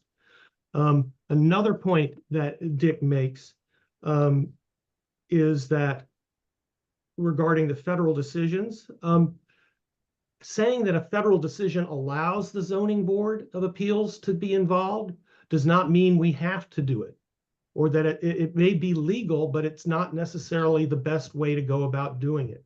And the PPS version, we feel, is the better way of doing it. It touches all the boxes. It allows public input to the extent public input does not impinge on the individual's privacy, and gets the ZBA involved in situations where that somebody's aggrieved and feels that there's really a basis for an appeal. Mark, I would like, at the risk of derailing, okay, I would like to stop there simply because I just want one more point. I understand. I'm droning on, but I'll also say that Dick's version, at least in one respect, is also facially discriminatory against disabled applicants. He has the planning board being given 30 days to give its report to the zoning board of appeals. Whereas if you were a non-disabled applicant applying for a special permit, the planning board would only have 20 days to get that report to the zoning board of appeals. And we in the PPS version explicitly incorporates that provision of the 20-day provision for reports to the ZBA. So I'll end on that. Yeah, I was not intending to imply that you were droning on. What I was intending to imply is that we've gotten to the point where if this becomes a debate between you and Dick, it's gonna cause members to not have a chance to understand what's really going on here. And I do have one question, and I'll ask you as a representative of the subcommittee, but I'm hoping that this is an easy question. Is the fact that the committee, is it reasonable to conclude that the subcommittee, despite being unable to come out with a unified recommendation for one or more of these proposals, that the subcommittee prefers these proposals to the petitioner's original because there are flaws that the subcommittee agrees, or is that an unreasonable assumption to make? I'm trying to understand as we start crafting the vote later on, like what inferences can be drawn from that. I think it's a little more complicated than that. I think we all agree that the petitioner's proposal is not workable, and if that were the only thing on the table, I think that we would probably support referral, which is what CTOS did. But we took a vote on referral, and the vote on that was also split 3-3. I can tell you personally that I would support referral over the PPS version. I would not. I think, however, that what we were all trying to do. But the question I was really trying to get at was whether you generally would prefer support referral over the petitioner's version. Well, that was the question. I think probably yes, but I think what we were all trying to do was to get to a point where we could actually do something for the petitioner in terms of getting something done. Because if we left it just at the petitioner's version, I think we probably, if that were the only thing on the table, I think we would probably, the consensus would probably be referral. And I can't speak for everybody, but that's my impression. Dennis, I'll speak more later, but I cannot affirm your statement that. Okay. I was just trying to understand, and I thought maybe the answer would be simple. If it's not simple, we'll defer it for later discussion. I said it was. Yep. No, that's fine. Harry, I'm going to turn it over to you to go for some questions. I was going to just ask Polly and John to. No, not yet. No. We need to go to the committee. If someone has a specific question. Oh, I'm sorry. Yeah, sure. Yeah, we'll get to them. I promise they'll get a chance to speak, but we need to get to the committee. Neil Gordon. Yeah, thank you, Harry. I'm going to try to drone for a somewhat shorter period of time than Marcus Penzel. You mean the subcommittee members don't take priority here? No, they don't. Okay. You're on the list, okay. But I don't really think that this constant back and forth on details, and you said this, and he said that, and she said that, is really helpful to the rest of us on the advisory committee. That wasn't what I was going to talk about. Neil. Thank you, Harry. First of all, let me say, I fully support a private and expedited process. And I have sort of a comment and question sandwich, some of which Mark Penzel may have answered. I'll start here. So what I heard from Dick Benko was 3 times use the term violation of the zoning bylaw. But I heard Marcus say, if we amend the zoning bylaw in whatever way we amend it and follow the process, for example, a fully private expedited process involving the ADA coordinator and a permit issued by the building inspector. If that's what the zoning bylaw says, then I'd ask, where's the violation? And is that still a violation? So maybe that's been asked and or not asked and answered by Marcus. I'm hearing that in trying to get something done that will pass, I oppose referral back to the select board. The select board had plenty of time to solve this through policy and hasn't done anything. And it's, I mean, this is as I understand it, an issue that's been festering for 5 years. And, you know, where have they been? But I'm led to believe that part of the involvement of planning board, for example, is an effort not to accommodate the needs of the applicant, but an effort to try and get to the 2/3 majority of town meeting. And if that's the case, then I think that those suggesting that particular, that's the David Pollock, Mark Penzel amendment, I believe, or motion, that they're understating, I think, the support that town meeting may show for a fully private, expedited, to use that term again, expedited process. I don't think that a 2/3 majority on that particular motion is out of the question. I'll say this further, that if a motion to refer is defeated, as I think it should be, and the original, as printed in the warrant motion, becomes the main motion, either because there are no amendments or the amendments are defeated. If town meeting votes on that motion and it gets, for example, a 60% vote, it will fail. I think that's a strong referral to the select board. And I challenge them to ignore the vote of 60% of town meeting and not take expedited action to come up with a policy and solve this problem. Thank you. Janice Kahn.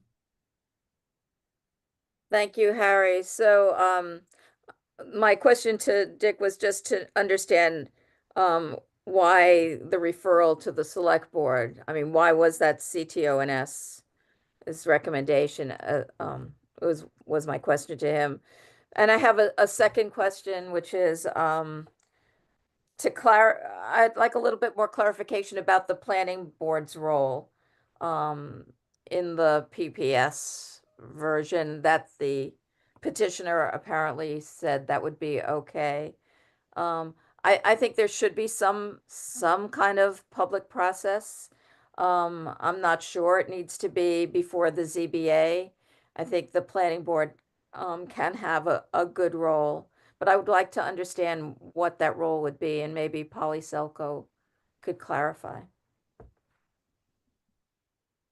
2 questions.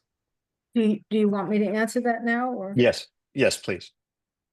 Well, I think the planning board is the board that looks at design and would be able, with the architects on the board, to come up with any design modifications, if a design modification could lessen the impact to an abutter. So that's why I think they're important. I think also that they can also opine on whether it is within the scope of zoning. So I think if the actual bylaw says that the planning board can make that decision, then I think it's legal, and it doesn't have to be the Board of Appeals that makes the decision about the zoning relief. Does that answer your question? That's helpful. Thanks very much, Polly. If it's helpful, I could share the specific text in the PPS version that says exactly what the planning board's going to do, but I would have to be given screen share privileges. Do you feel like you need that right now, Janice? Because I'm No, happy to. I can summarize it in 3 sentences. Okay. Please do. So the planning board does its regular regular meeting process and with public notices, and then they provide their recommendation, their advisory back to the building commissioner as opposed to the zoning board. And if their advice is that they like what was presented as the reasonable accommodation, then that's the end of the planning board's participation. But if they propose any kind of alteration, then there's in 6G under in the text of the bylaw, it says that a town planner, capital T, capital P, which I assume is maybe somebody like Polly, and the chair of the planning board and another member of the planning board, one of those two being an architect, then go and participate in the interactive process with the building commissioner and the ADA coordinator. Thanks, David. And my other question was to Dick about the referral and I think we reached a point in our meeting, having looked at a number of issues around both of these proposals. And I think there were concerns raised about both, issues raised about both. And it appeared that CTO&S did not have the bandwidth to solve those at that point in the evening, or should I say at that point at night. And the referral motion was made and passed. Thanks very much, Dick. Harry Friedman. So I think what I've heard said in other instances, but nobody's actually said it here. The basic difference between these two proposals, as far as I can see, is that the PPS one looks upon this as a disability issue with some zoning implications. And the Benka looks at this as a zoning issue with some disability implications. And I think it falls down on the privacy and who's going to make decisions. The building commissioner in this town, until the current building commissioner, has generally been a member of the trades. He, and it's always been a he, has been an electrician or a plumber or something like that. And I'm not sure that that's the person, if Dan Bennett were to retire and we go back to the traditional way we choose building commissioners, I'm not sure that's the kind of person you want making decisions here on the zoning stuff or the disability stuff. I'm not sure that the ZBA is the perfect resource to make these decisions. I mean, I can see why one of the proposals has them involved. They have attorneys there. They have architects. They have some scholarly background here. But frankly, I'm not all that thrilled with Brookline ZBA and the decisions they've made in the past. So I'm not sure in a perfect world I'd give it to them. It's no surprise that Sarah Kaplan, the disability administrator, favors the one proposal here that most favors the people living with disabilities. There's a tension here between the person with disabilities who's entitled to a reasonable accommodation and the property rights of the surrounding neighbors and the rest of the town. And the fact that Sarah Kaplan comes down on the disability side, wow, what a surprise. Who would have thought? That's her job.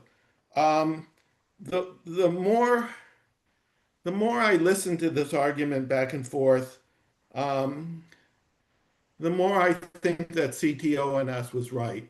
I don't think either one of these proposals is ready for prime time. I think town meeting deserves a well-crafted, well-thought-out approach that basically curries favor with the advisory committee, the select board, CTO&S, the disability community, and the people who are interested in public process, knowing what's going on the property next door to them and having some sort of say. And I don't think either one of these probably does that to the extent that they could. And I will most likely be voting for referral because these things are half-baked. And I think the public and the town deserve better. Linda Olson-Pelkey. Thank you. Yeah, I mean, I think you folks are getting a taste of what we've been living with for weeks and weeks. And what we've been hearing are lawyers arguing, right? So I don't think there is agreement. I think that Mark did a disservice a little bit in his presentation in that he named bullet points that he thought were differences between the versions. And he said that the Banca, I will call it the Banca Selwyn version, just for the heck of it, did not protect the privacy of the applicant, and that is clearly not true. And he also intimated that it was going to be up to the ZBA to decide whether or not an accommodation was needed. This is also completely not true. And when we get to the question of notice and meetings and abutters having any ability to comment on the ramifications of an accommodation, not to block it, not to stop it, but to be part of the iterative process, I don't see that in the PPS version at all. I mean, Janice asked David to describe the planning board process, but when it comes time to discuss the design of the accommodation, that is done in private. So no, the public isn't having any input there. We also heard from David that he spoke to someone on the ZBA, and what he said was very important because what he heard from the member of the ZBA that he spoke to was that they are a logical board, a logical body to decide the question of reasonableness, that big question of does granting the accommodation violate the nature of our zoning bylaw? And I don't think the building commissioner can decide that. And I think having members who have been administering the zoning bylaw and deciding what's an acceptable deviation from it, these are the people who have the best skills to decide that. So I think these threats, perceived threats to the privacy and the rights of the applicant being taken away somehow in the Banca version just doesn't hold up. It just does not hold water. It is not legitimate point. So, yeah, I mean, I think half of us feel strongly that these protections, it would be a better balance for both the applicant and the neighborhood and the town. And I think we are striving for that balance. I mean, everyone can spin scenarios where somebody abuses the process or, tries to take advantage. And we have to be prepared for that on both sides of the question, the applicant question and the property owner question. So I still maintain my preference for the Banca version. I think it makes a lot more sense. I think it puts the decision-making in the hands where it needs to be. I also think concentrating all of that power in one individual who may be a tradesman, may be you know, any individual, we can, you know, hardly imagine who it might be. I think it's dangerous. And I think we're much better protected as a town to have more eyes on the question, as it were. So if we cannot decide between these two versions, and there is a threat that it's not going to pass town meeting, I would also go for referral. I mean, I don't think, you know, we've seen changes the very last minute. I haven't even reviewed them. I don't know what's in the PPS version. I didn't have time to read it today. I had other things I had to do. And probably many of you, this is true for as well. So I just think it's a little outrageous that we're being asked to decide these questions right now, tonight, between these two versions. So I guess I will hold my comments till later if necessary. Thank you. Thank you. I didn't want to use Benka Selwyn because I didn't want people using the initials for that proposal. Carol Levin. Aye. So I think my concerns aren't anything that have been voiced, and they apply to all the versions. And I'm looking for someone to tell me why I shouldn't be concerned about this. The applicant under these all versions is the individual with disability. Now, a large portion of our housing stock are condos, and a lot of them are 2 and 3 unit condominium associations. And I'm just wondering how, I don't see any provisions for how this process incorporates or recognizes the rights of the other condominium owners or the requirements that may be in the condominium documents. And do we run the risk of approving something that could be creating a financial liability for other condo owners if we say, go ahead and do this to common areas? So I'm just wondering why I shouldn't be worried about those situations under these proposals. This might be a good time to let John speak if since he's been waiting so patiently.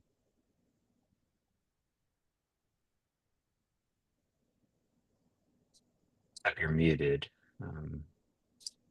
All right, I just lost my audio button there for a moment.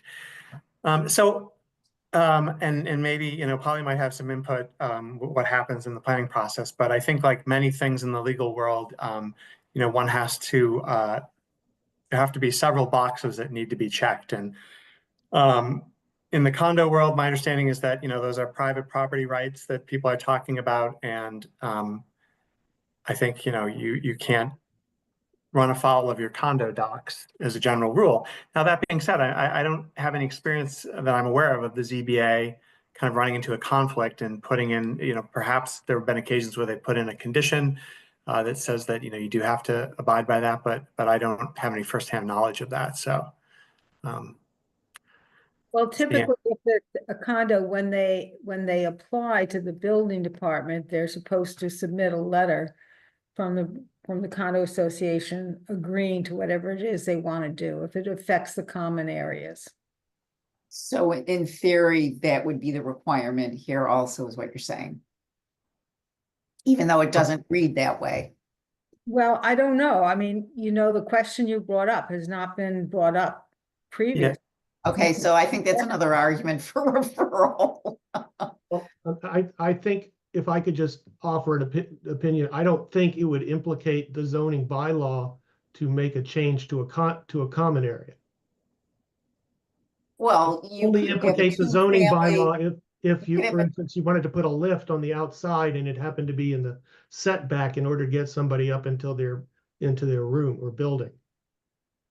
So I mean, we're only talking about changes that implicate the zoning bylaw and making internal changes to a building, although it may, you know, implicate a building permit. So Marcus, here's what I would say. Say you have a 2-family that's a condo and you want to put a ramp out front and that needs a zoning waiver.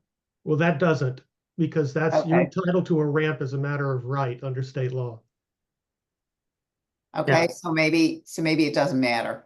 A ramp under state law is, has a blanket, Exemption. permission, blanket exclusion. A lift does not. So a lift that encroached on a setback would require zoning relief. Although it's my understanding, I think it came up in our hearing that our building commissioner treats a lift the same as a ramp. That's between the building commissioner and whoever's applied. All right, Carol, how are you? Am I satisfied? I think it's a question that maybe merits a little bit more thought in the final version of the bill, is my impression, but thank you. No, I didn't mean satisfied. I just meant, did you have more questions you wanted to ask? No, I'm taken care of, thanks. Right. Perry, you put a question in the chat. Did you want to ask it, or? Yeah, that's my question. Could the PPS and Bank proponents each talk about the estimated timeframes that are likely under each of their processes? And I do, recognize there could be multiple paths, but likely paths. Dick, would you like to go first? Well, yeah, and I do know that both Kelly and these may not be helpful to our discussion, but Kelly and Catherine have been doing diagramming, but maybe we hold off on that. Anybody else who, John or Mark or Polly can correct me, but I believe that the time frame for the PPS is quite straightforward. It's now a baseline of 60 days, and that's because while staff feedback to the building commissioner is asked for within 21 days, feedback from boards and commissions is asked for within 45 days. And so that's a pretty tight time frame to provide, timely granting of a reasonable accommodation. So overall 60 days. And within that, you have to fit the 45 days for another board to do its action. That's a maximum of 45 days. So the hope is they can schedule expeditiously and compress the time frame. But what's really important is that any request for additional information from the applicant stops the clock on that. So the primary place is if an applicant comes in and asks for a reasonable accommodation and the building commissioner says, okay, that's great, that starts the clock. But if the building commissioner says, you need architectural plans sufficient for planning board review, and these are the requirements for that, and the applicant says, oh, I don't have any plans, then the building commissioner says, okay, well, the clock is hereby stopped right away, and you need to develop the complete application. And it's only when the application is completed, meaning really basically the documents that would be that Polly and Dan Bennett would say, this is sufficient. I think it would be Polly, this is sufficient package to show to provide the planning board. And then that package gets published, Butters gets noticed. So that's, and then if other boards and commissions or other departments also say, hey, this information is missing, we need this information, then they ask Dan Bennett for that, the building commissioner, then he asks the applicant. And then as soon as he asks the applicant to provide new information, reasonable additional information, the clock stops until that's provided. So it's 60 days, but it expands whenever the applicant needs to provide more information. And that's it. Wouldn't it also expand if notice is required and you have to publish it? No, the notice at the planning board level is built in. So no, it's really done there. The other way that it can pause is if the applicant wants the clock to stop because they're not ready for some reason to have the building commissioner do a thumbs up or thumbs down or whatever, then if they say stop the clock, then that works too. If I could just comment on the timeframe for a planning board and board of appeals, the planning board only needs about a week's time to send out notices to abutters for a planning board meeting. And then once the planning board votes, that's it. They can issue the decision, their decision to the building commissioner the very next day. With the Board of Appeals, the way it works now is you need to put a legal ad in the newspaper 2 consecutive weeks prior to the Board of Appeals hearing. And of course, you need a few days to put it in the paper. So that's like 2.5 weeks. Then when the Board of Appeals holds its hearing, makes a decision, someone has to write the decision, and that can take a couple of weeks. Then the decision is filed with the town clerk, and there's a 20-day appeal period. So those are the differences in the time frame. Now, could those be different if they were spelled out differently in a zoning amendment just for reasonable accommodation? I guess so, but I would have to ask actually John Buchheit what he thought about that. Sure, I'm happy to comment if, yeah, no, I think, we're trying to stay, I guess, stay within the zoning process, and use things that are established to a certain extent. So I would, yeah, it gets, these are some complicated questions, but I don't think you have to, stick right to those. I think it can be different. Because we are guided mostly, by federal law, which there's the Supremacy Clause, and these are civil rights that are involved here, and so we do have to be very careful about not violating those, not taking too much time. So, yeah, I mean, just in case anyone doesn't know, there's no case law in the First Circuit, nor in Massachusetts, that bears on this issue, which is what process to use when someone requests a reasonable accommodation from zoning or other land use requirements. So this is really kind of, yeah, we're sort of, this is uncharted territory, so it's particularly difficult. We could get sued from, one side or the other side, and, who knows? Right now in the Banca article, it doesn't say that you circumvent the usual process for calling a Board of Appeals hearing. So you would have to put in a legal notice in the paper. Correct. It calls Right. for all the usual processes, and Dick, you can correct me if I'm wrong, but. Right. Just to respond, both of the versions have provisions in at the beginning of Section 6 that there are time periods for getting more information, asking the applicant for more information that extend any time period. All of those are within the control of the building commissioner and the applicant.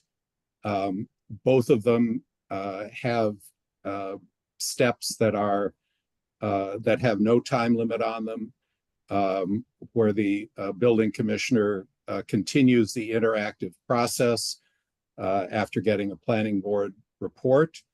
So there's no time limit there. The no time limit is imposed. I think David mentioned that there's a 60-day period under the PPS version. That I think he will agree. There's language that says that's unless extended as called for below, which includes requests for information regarding medical issues, regarding needs, and engaging in the interactive process. So under both of them, there is no real hard and fast time period unless there is a request that does not require zoning relief. But we're not talking about that here. So the time could be extended, frankly, in the building commissioner's judgment or needs without any hard and fast limit. It was mentioned that by Mark that my draft used 30 days for the planning board. Our zoning bylaw has a 20-day period, but state law has a 30-day period. If within which 30 days, if the planning board has not issued a decision, it's deemed to have agreed with the request as it then goes on to the ZBA, to the Zoning Board of Appeals. So I took the 30 days from that state law provision. I wouldn't have a problem with shortening the planning board to 20 days, given Polly's comments about how quickly they can act. There is one big difference, and that is that within the time constraints of my version, the ZBA has 35 days to act. You don't get to the ZBA until the appeals period under the PPS version. And at that point, under state law, under 40A Section 15, the ZBA has 100 days after the filing of an appeal to rule on an appeal. So you have a very, very significant time period, given the fact that the ZBA under the PPS version doesn't get involved until the appellate process kicks in. And then that's governed by state law, which is a 100-day time period. So I would argue that that is something that has to be considered if we're talking about time limits. If I could just briefly respond, Harriet. Yep. I'm sorry if I, so I do want to point out that I think that we're hoping, and I could be dead wrong here, that the majority of these will not be appealed, and therefore there will not need to be ZBA involvement. Whereas I think in the Benka draft, it's always involved. So the hope is, and like I said, perhaps I'm dead wrong, but that we don't ever have to, so the process will be shorter because it doesn't happen, hopefully 9 out of 10 times or so. David, you have a two-finger? Yeah, I just want to also point out that in the PPS version, the issuance of the reasonable accommodation is the conclusion of that civil rights process. And so just in terms of the timeliness and the vulnerability of the town to lawsuit for not fulfilling its obligation to provide the reasonable accommodation, at that point they've provided it, the town has provided it. So that 100-day appeal process Dick talked about is a burden on the applicant to get through it, but it's not a burden on the town in the sense that the town, I think, John, is that right? The town's fulfilled its obligation at that point. Yeah, I think that's accurate. David, you're on the list. Do you want to stay on the list? I do want to stay on the list. Okay. Perry, I hope your question was crystal clear and being answered, and Thanks. that you're Yeah, okay. I'm good. Yeah. Lee Selwyn. Thank you. Couple things. First, just for clarification, the reference to violations of the zoning bylaw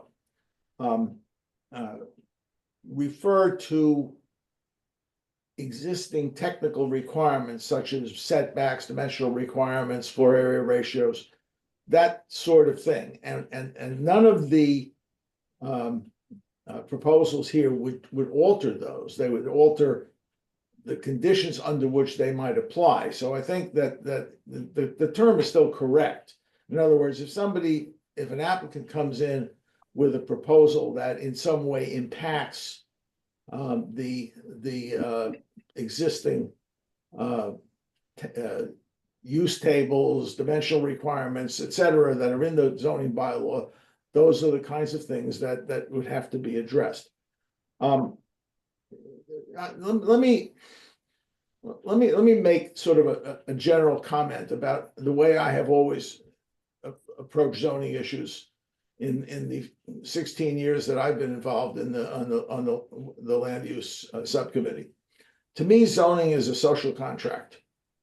And what I mean by that is that property owners forego certain rights to what they can do with their property, in exchange for which they receive certain protections with respect to what neighbors and abutters can do with their property. So there's a quid pro quo here. The problem I have had with the PPS version, and certainly with the petitioner's proposal, is that it is focused almost entirely on the rights of the person with a disability, and gives little or no weight at all to the rights of other property owners. For example,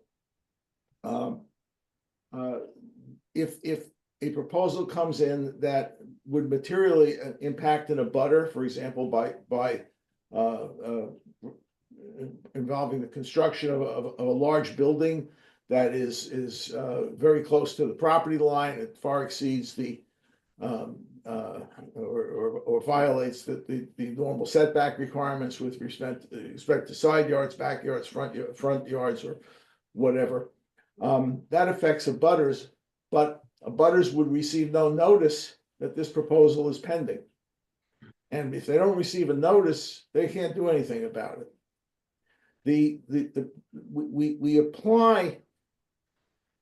There are other situations that exist that that can result in a I hate to use the word violation, but in some alteration for the purpose of a particular application of an existing dimensional requirement, for example, or use requirement. Dover Amendment applications fall into this category. Dover Amendment applications trump zoning in certain respects. They certainly trump them with respect to certain use requirements. They trump them can trump them with respect to dimensional requirements. Same with 40B with respect to dimensional requirements. And what we do is we still require these to go through the process of review by the ZBA. Abutters are noticed. Abutters have an opportunity to be heard. The ZBA can consider abutter concerns, but at the same time, the ZBA is required to also respect the particular rights that the applicant has in those situations. And to me, the case of a disability application is really falls within the same category. We have a process for dealing with these things, and I think while it is very important that we respect the rights of a person with a disability, we also need to respect the rights of the community as a whole and of abutters in particular. And if you bypass those rights, what you're doing is undermining the social contract, but more importantly, you're potentially inviting considerable litigation. The case in point here on Beach Road, this has been going on, this litigation, this has been going on for years. And by the way, when it went to court, as I understand it, the court was prepared to uphold interrogatories that were propounded by the plaintiff in that case against the applicant that addressed would have required disclosure of matters that were private, that were considered private by the applicant in that case, and the applicant withdrew the lawsuit or withdrew the application rather than disclose that information. So you can only protect this stuff so far. If it gets to court, that stuff could potentially come out. The process that is envisioned by if I call it Selwyn Bank, I avoid the acronym problem. But then that sounds like select board, so maybe that's not right either. By the draft that Dick has presented, is attempting to create a balance. It respects the applicant's rights, but it also provides a mechanism where abutters are notified and abutters have an opportunity to be heard. Now, it does not give the abutters the same rights that they might have in the case of a matter that does not involve a disability, because the ZBA in this case can grant relief that it might not otherwise grant in with respect to providing a reasonable accommodation.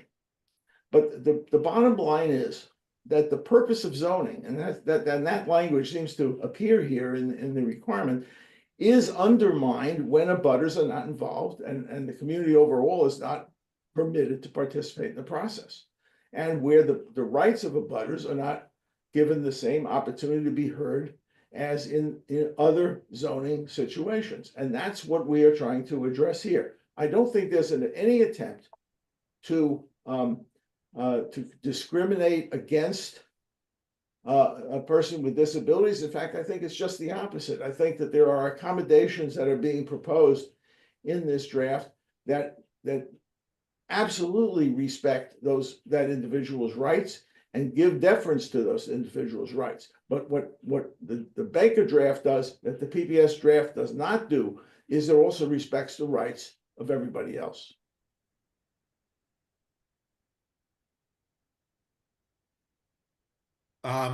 Thank you, Lee. I am not recognizing two fingers anymore, and I am skipping over temporarily the people who have already spoken. I will go to Catherine Florio. Thank you. I think there are a couple of things that aren't 100% clear, just as somebody who's on the subcommittee and who's been listening to this. I'm just going to say what my questions are, and then I'm going to ask them in the order I think they're important.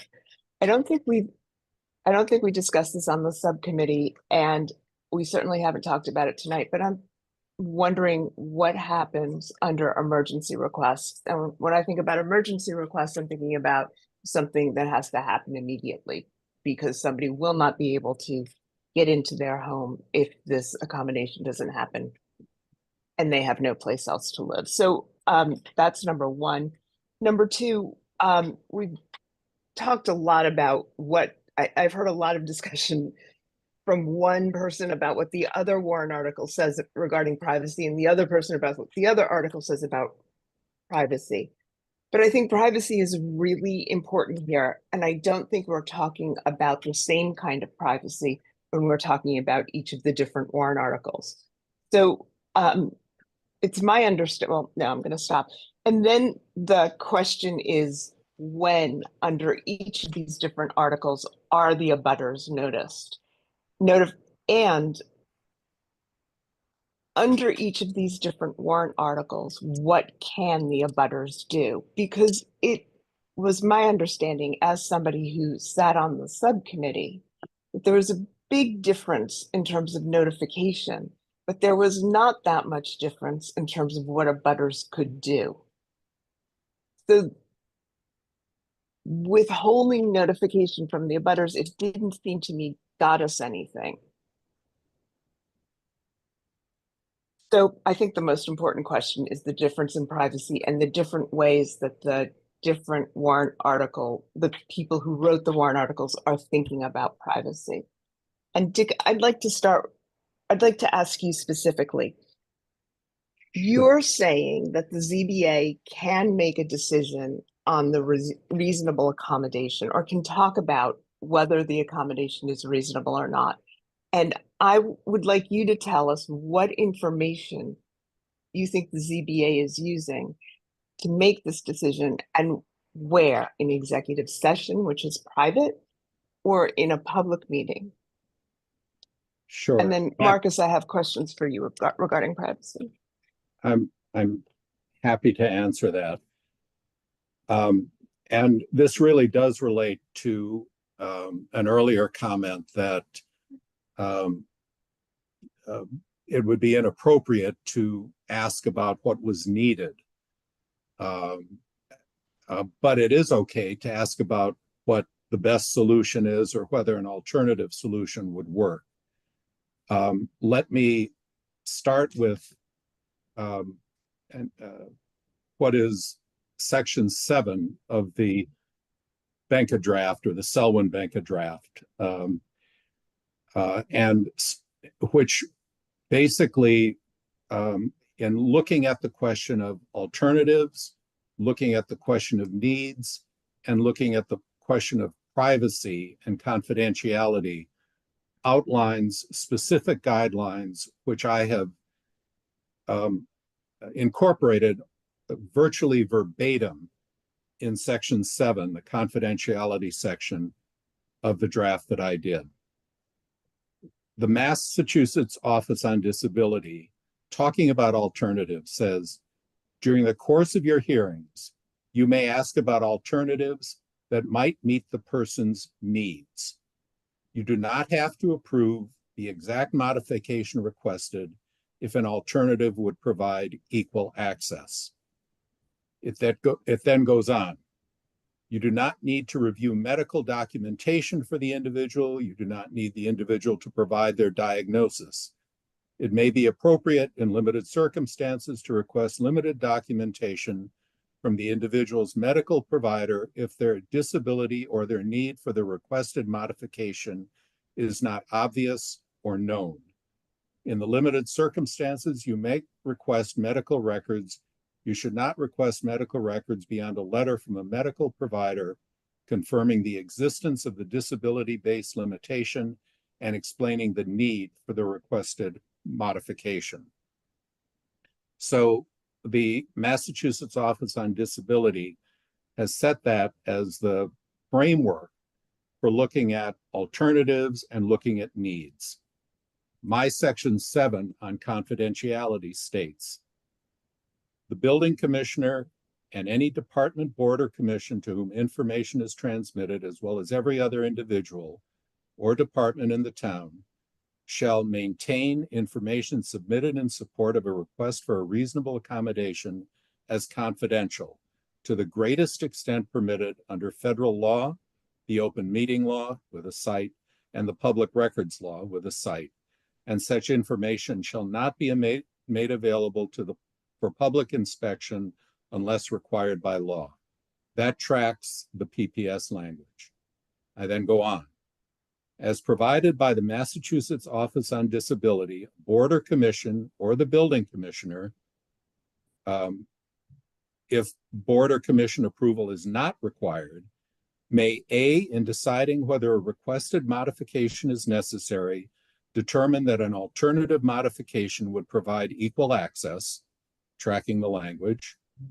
B, request limited documentation from a medical provider only if the disability or need for the modification is not obvious or known, tracking the language. And C, request documentation from a medical provider limited to confirmability-based limitation and explaining the need the requested modification would address, tracking the language.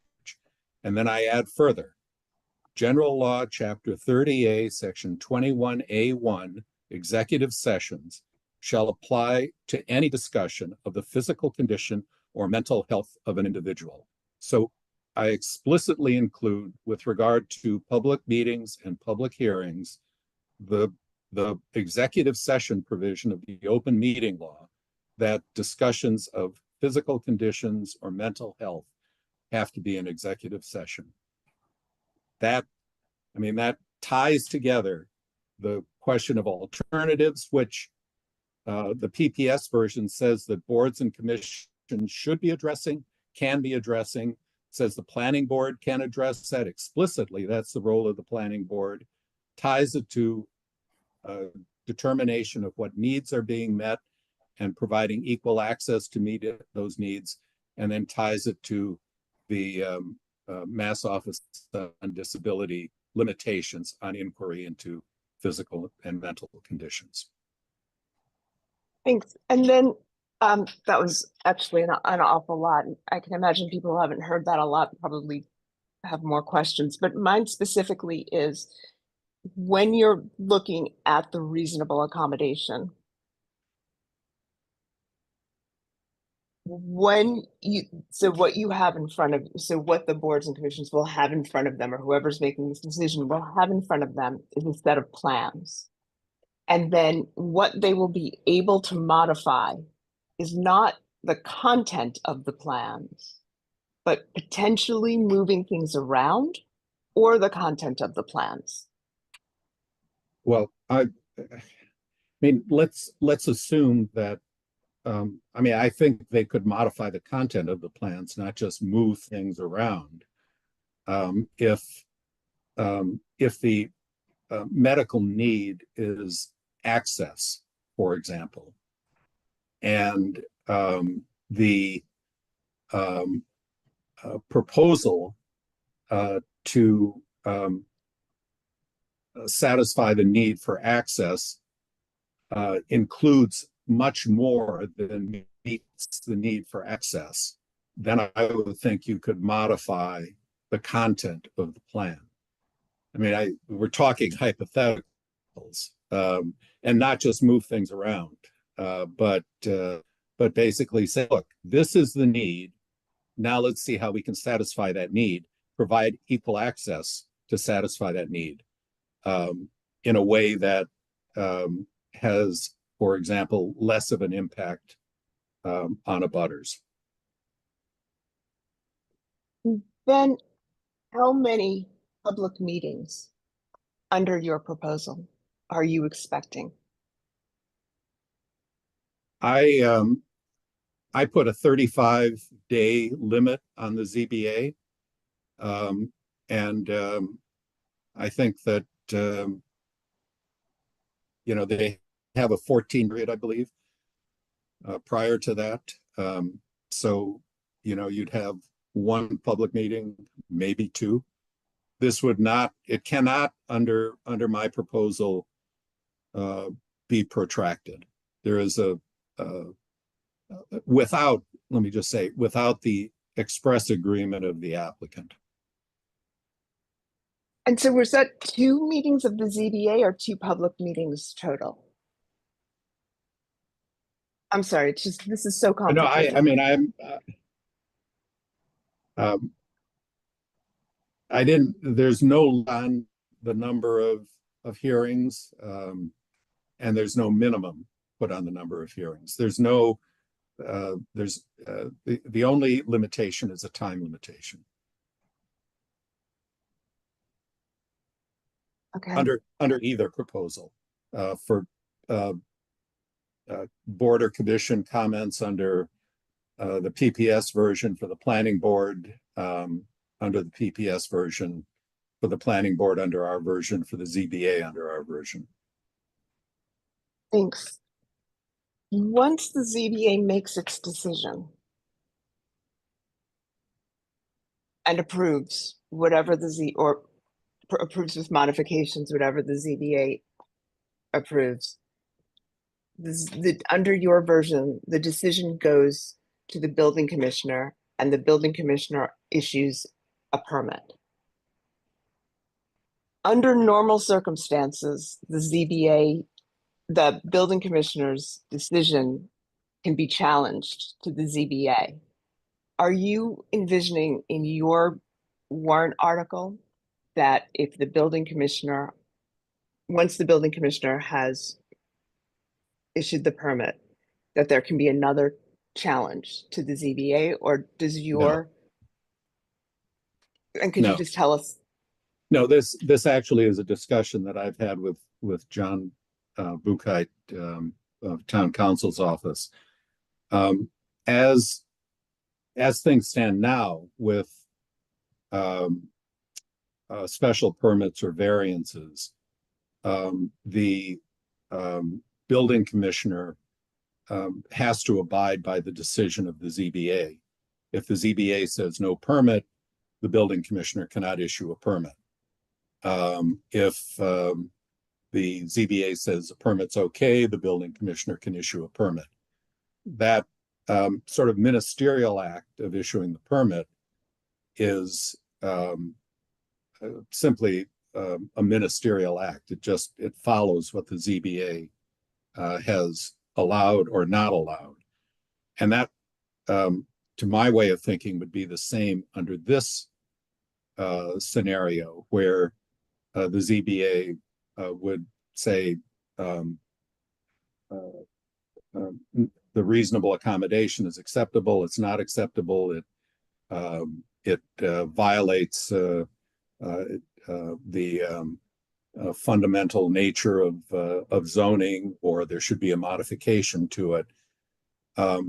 And the building commissioner would then be required to follow that directive. At the point the ZBA made its decision, because the building commissioner does not have discretion, my thought is, and my belief is that under our state law, under Chapter 40A, Section 17, there could be a judicial appeal by any person who would be aggrieved by the decision of the ZBA, that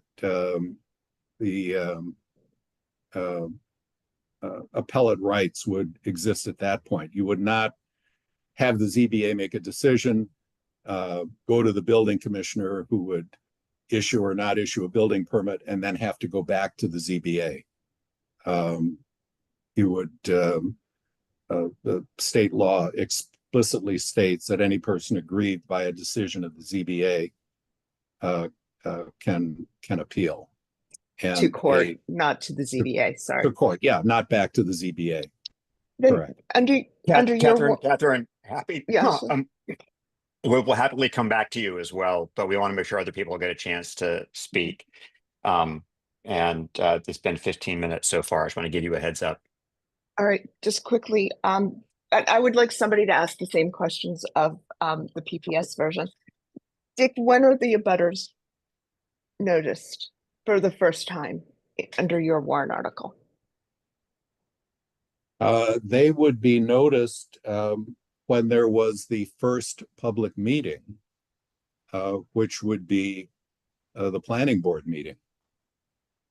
If there were another, if it was zoning, if there were another commission that if you needed zoning relief, if there were another commission, I think under either version, they would be noticed when that other commission held a hearing or a meeting. Those are the questions that I think are the critical questions that we should be looking at: privacy, when the abutters are noticed, and and when the appeals can be made, and how many appeals can be made, and how much time that adds to each warrant article. Those, for me, as someone who sat on the subcommittee, those for me are the critical questions that as a town we want answered. And let me, if I might, let me just follow up to your last point. If you have a contentious situation like we have seen, once the ZBA has ruled in the construct of the bench, you would be able to go to court. Under the PPS version, the building commissioner's decision would be appealed to the ZBA, which would then have 100 days, and then you'd go to court after that. So I think there are two significant steps there in a contentious case. If a case is not contentious, you could have a different outcome, obviously. Thank you. Dennis, I'll let somebody else ask the questions of the PPS warrant article. Thank you. Alec Lebovitz.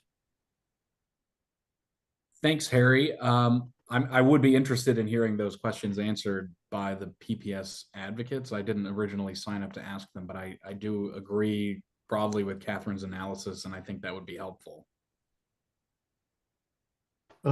I'm happy to sort of jump in and answer them to the extent I can remember them all.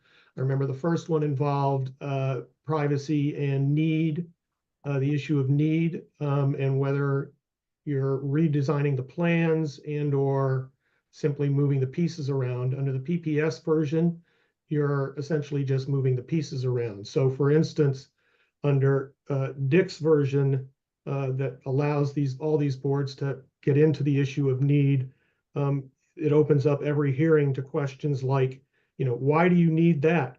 Why do you need this? Couldn't you get along without that toilet? Whereas in the PPS version, the board is planning board, for instance, would have plans, would show a toilet, would show how long the building is, would show that it needs to, for instance, hold 2 vehicles.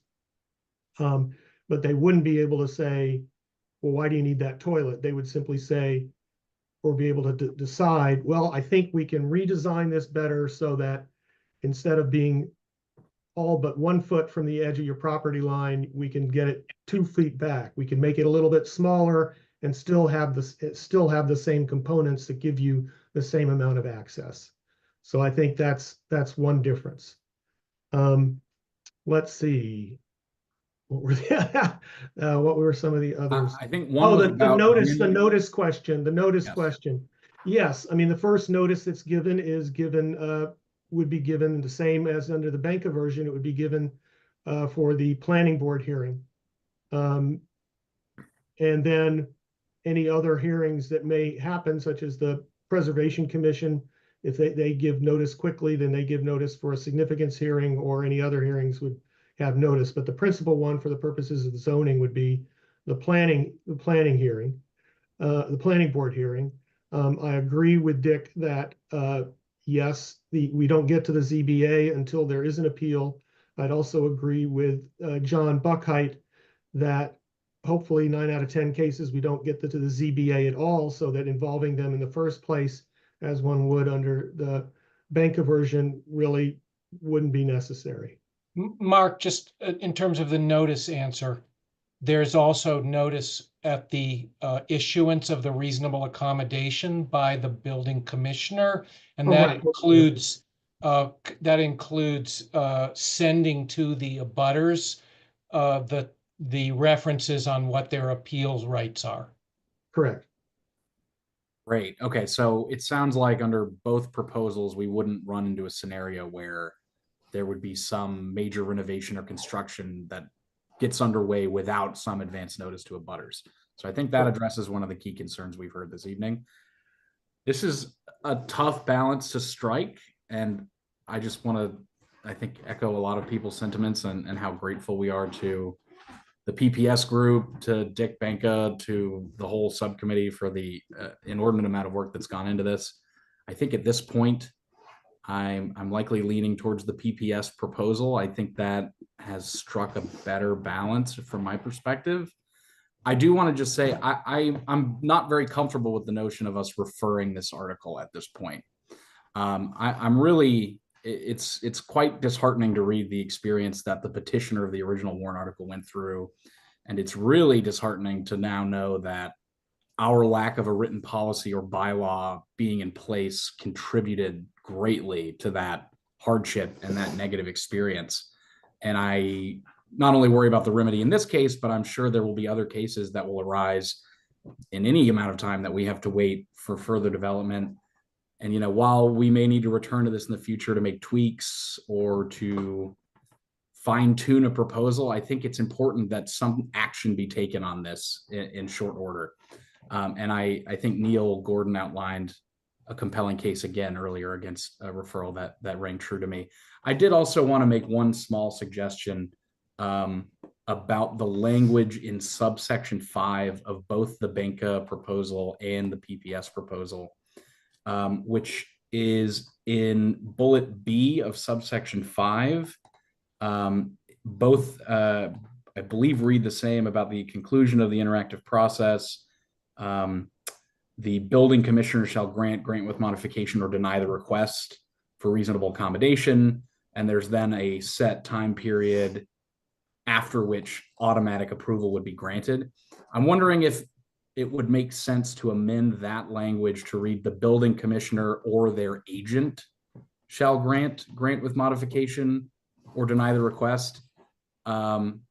Given that in a situation where the building director, for a variety of reasons or unforeseen circumstances, could be on extended leave there would then be no official person to issue the ruling on behalf of the town, and we would then default to a position of automatically granting any request filed under that either 45 or 60-day time window under the varying proposals. So John, do you have any comment on that, and whether there are other provisions that have similar problems in our existing bylaws? I mean, I think probably as a practical matter, you could go ahead and, I mean, if he was in fact incapacitated, that there would be someone acting. I think that would probably, that person likely would similarly have, have the capacity or have the ability to go ahead and do it under the language. But I think, as Alex suggests, it's a little cleaner. I'm not aware of other bylaws that might have that kind of language, but there may be. I haven't looked at that. It's a good catch, I think.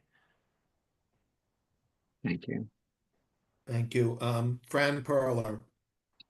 So I have a couple of questions, and I find it unfortunate that Sarah Kaplan isn't here.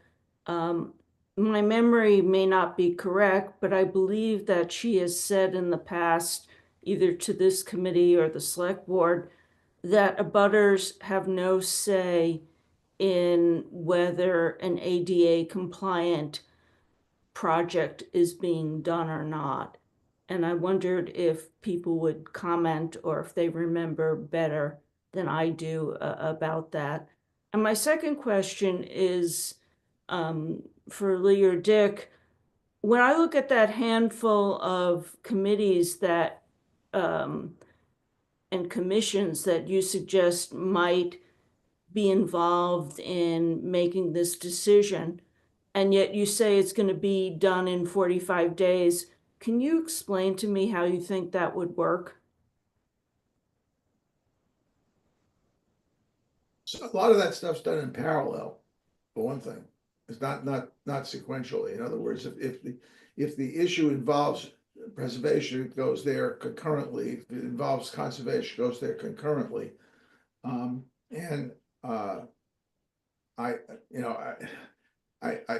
According to Marcus's comment, he suggests that that would occur on the PPS as well.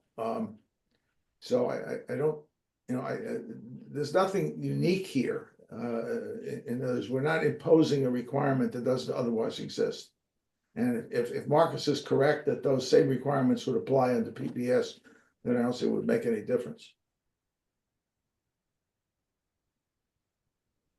Okay.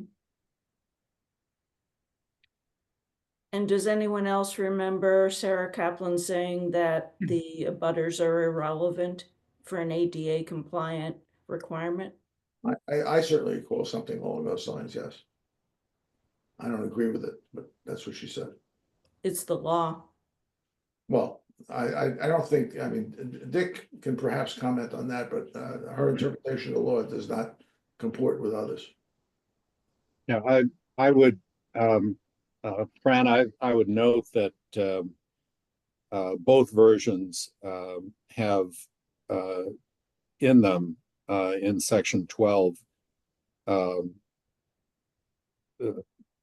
building commissioner, in their case, building commissioner boards or commissions in the Benka case as 12B measures to issues that can be considered, including measures to reduce the impact on surrounding uses, such as measures that do not constitute an unreasonable financial burden. There is a effort to look at reducing impacts on abutters under both. But Fran, I would not disagree with you. You can have a process where the abutters are not part of it, as Somerville does. But you can also have a process where abutters are part of it, I believe. And so, yeah. Okay, and then finally, regarding Alex's comment about agent, it might behoove us to have that kind of language, because if Dick Bennett retires, the town has been having many divisions, departments, etc., without directors for a very long time, because of the difficulty in hiring. That's it. Thank you. Thank you. Neil Gordon. Thank you, Harry. I've saved up what's essentially a series of two fingers that I didn't two finger. Let me start sort of way back. Twice mentioned that oh my goodness, the commissioner might be, you know, a member of the trades, as has been in the past. I'll suggest that if this bylaw if this proposal in any form becomes a bylaw, that the town administrator and the select board will do a better job than just to hire a member of the trades. This will become part of the job description. And the ability to make decisions of this type by the building commissioner should have to be considered as part of the job. You just don't hire somebody because they know the electrical code, sort of. So that's, I check that off my list.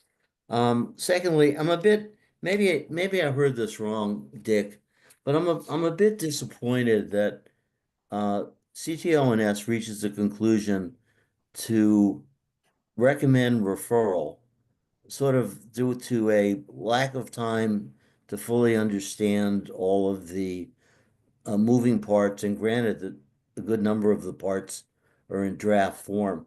I think the right response then is to make no recommendation, not a recommendation of referral. If you can't be sure, and maybe, as I said, I may have misheard you, but if you can't be sure what the right decision is, then you make no recommendation. Next, to Lee's notion of social contract, surely, and that's in the ordinary course of, you know, neighbor v. neighbor and neighborhood v. neighborhood, and, you know, the town more broadly, that you give up certain rights to do with your property, in exchange for which your neighbor gives up the same rights for a greater social benefit. I think that there's a different social contract when there is a member of the community who is disabled, and that you have a totally different balance. And I reached the conclusion that the abutters have no rights. And that's a reasonable, from my point of view, that's a reasonable social contract to me. I hear, you know, over and over in Lee's comments that, you know, it's focused, this focus is almost entirely on the person with the disability, and the person with the disability has rights, and it's always followed with a but. And when it's followed by a but, that's dilutive of the right. And I have an issue with that. I ask a different critical question from Catherine Florio's critical question. And my critical question is, when does the person with the disability get to fully live in their home? You know, how long is this process until they get to fully live in their home? You know, I heard tough balance. It's actually an easy balance. You don't balance the abutter's rights, which I suggest round to zero, with the rights of the person with the disability.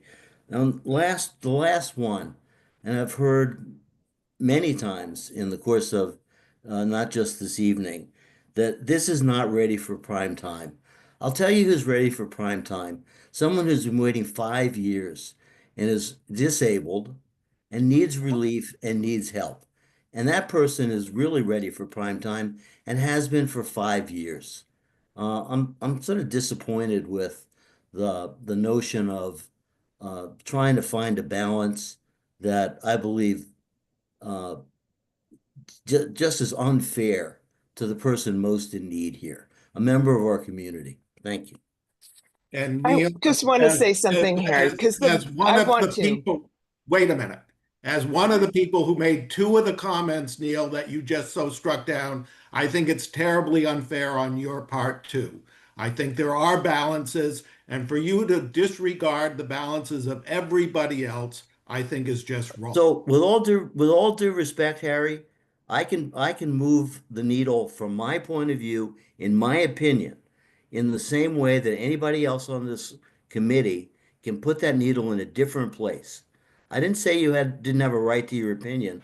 It is my opinion, and that's all I expressed was my opinion. I don't express that as Oh, that's all I No, was wait a minute, expressing Neil, was you my represented Whoa. what I said, or you I said did something, not. and I I did not. opened the I did very not. first question I I did asked. not. I'll give you The my very exact words. first question I asked No. was about getting the person back into their house. Very first question I asked. I said, what do we do if it's an emergency and this person needs to get into their house? That was the first question I asked.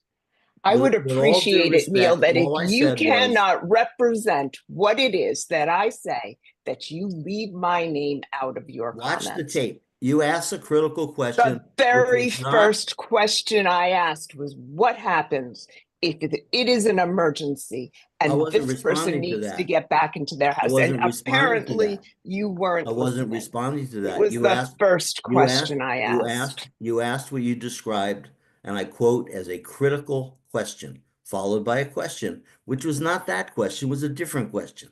And I made that note then, right, for a reason. And all I said was, I ask a different critical question. Thank you. One reason that I didn't follow up is because I know that neither of those warrant articles addressed that situation. So there are, just to conclude, there are three versions here under consideration. There are the two that we've discussed at length, which each involves some different level of public process. And there is the warrant article and a motion that can be offered under that warrant article as printed in the warrant. And don't be shocked if that motion is not moved by somebody. We haven't discussed that in terms of its relative value versus the others in any meaningful way this evening. David Pollock. Thank you. I'll try to keep this very high level, and I'll try to keep it brief. I will note that section 11, and it may also be section 11 in Dick's version, is called emergency accommodations. It's called emergency requests, and I think it addresses emergency requests. It says that there'll be a quick response and a very quick reasonable accommodation granted in those circumstances. And then it does say that, Go ahead, David. just in those, yeah, Dick, respectfully, I think we gotta not get into the details. I don't think all I wanted to say is I think both versions have the identical language. Right. So that's, I believe that's covered. Anyway, I want to pick up where Neil Gordon left off the first time, and to some extent where he left off the second time, and give you my my recommendation and my assessment. I do want to just make one comment that I just can't not make about Lee saying that their version is the compromise, because it's not. We've got two ends of a spectrum here. And what Mark and I have been trying to do is to really listen to all the voices and to provide something that is helpful all around, again, being very, very oriented towards the needs of the person with a disability, and that this is, we are making civil rights law, and that we really want the town to lead here. To Neil's point, I've never been counting votes to get the 2/3 at town meeting, either literally or figuratively in doing this. What I've been trying to do is to create civil rights law that also understands that a good outcome and a successful outcome, to what John Buckheit said, to avoid lawsuits, may very well be supported by allowing early notice to abutters and a forum for a butter voice, and that could, in certain circumstances, and potentially in the past case, have led to the reasonable accommodation of being successfully constructed long ago, if there had just been more opportunity for people to come together in a process that wasn't completely hidden, and then surprise, the backhoe show up and stuff like that. So it's not about finding, middle ground per se. It's really about crafting the best law. So to the concern that some people have said about that this hasn't been carefully enough considered, that's not true. The staff went through this process and created a process and lived it. Then the ad hoc process, and they really learned from that.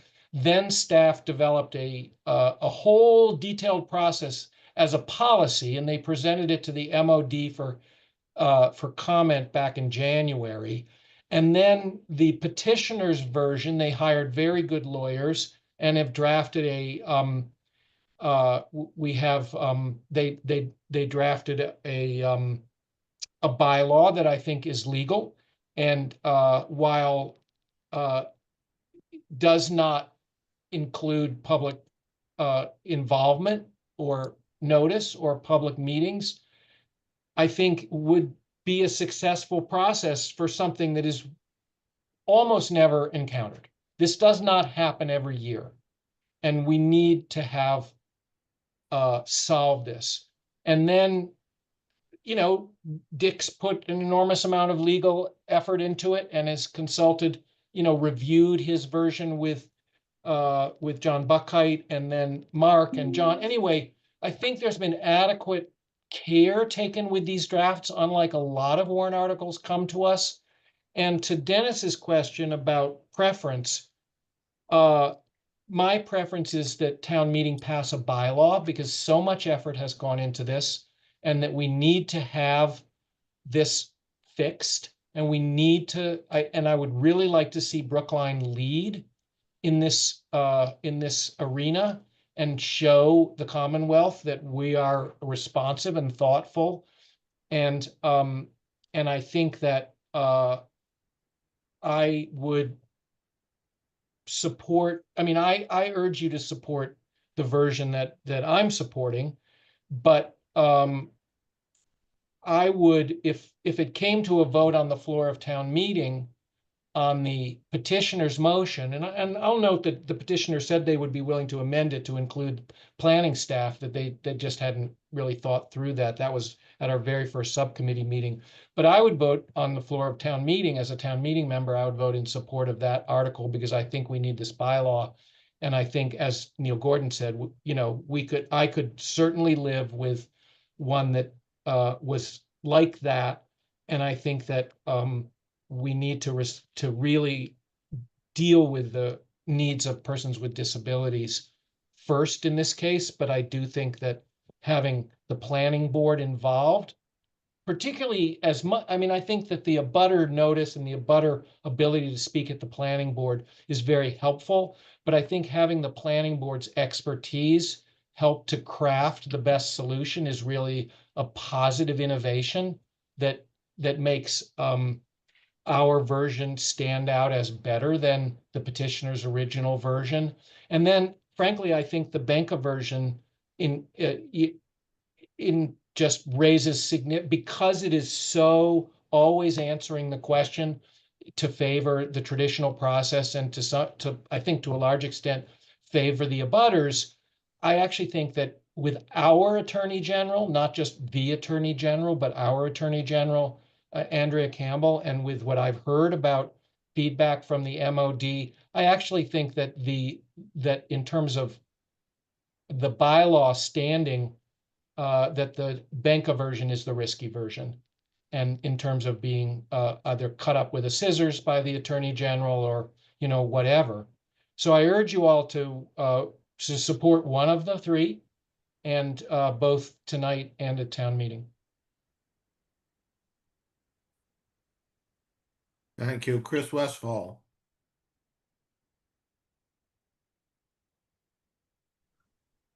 I always tell my students that I use myself as an example because I think that's fair game. I'm now having trouble with stairs. I expect that trouble to get worse over time. I have three choices. I can live on the first floor of my house. I could put an elevator in my back stairwell and eliminate the back stairs fairly easily, but it would be expensive and silly because the house is bigger than I need. Or I could put an elevator on the front or the back of my house as an addition. What's a reasonable accommodation? And really what we're talking about here is how do we put a process in place that has some judgment about what a reasonable accommodation means when we're limited? I think this is very important. I personally will move referral on this if somebody doesn't move referral, because I don't think that we're going to get it right by just picking one of three choices, none of which we think is good enough. And the reality is, while there are not a lot of people who are going to be affected immediately, the town's population is aging. And, you know, I look at this room and we're all getting older, and that will lead to limitations. So you know, as much as I think everybody's worked hard on these, none of them's perfect. We're all admitting that none of them is perfect. And I think at that point, somebody needs to sit down and think it through. You need to involve abutters.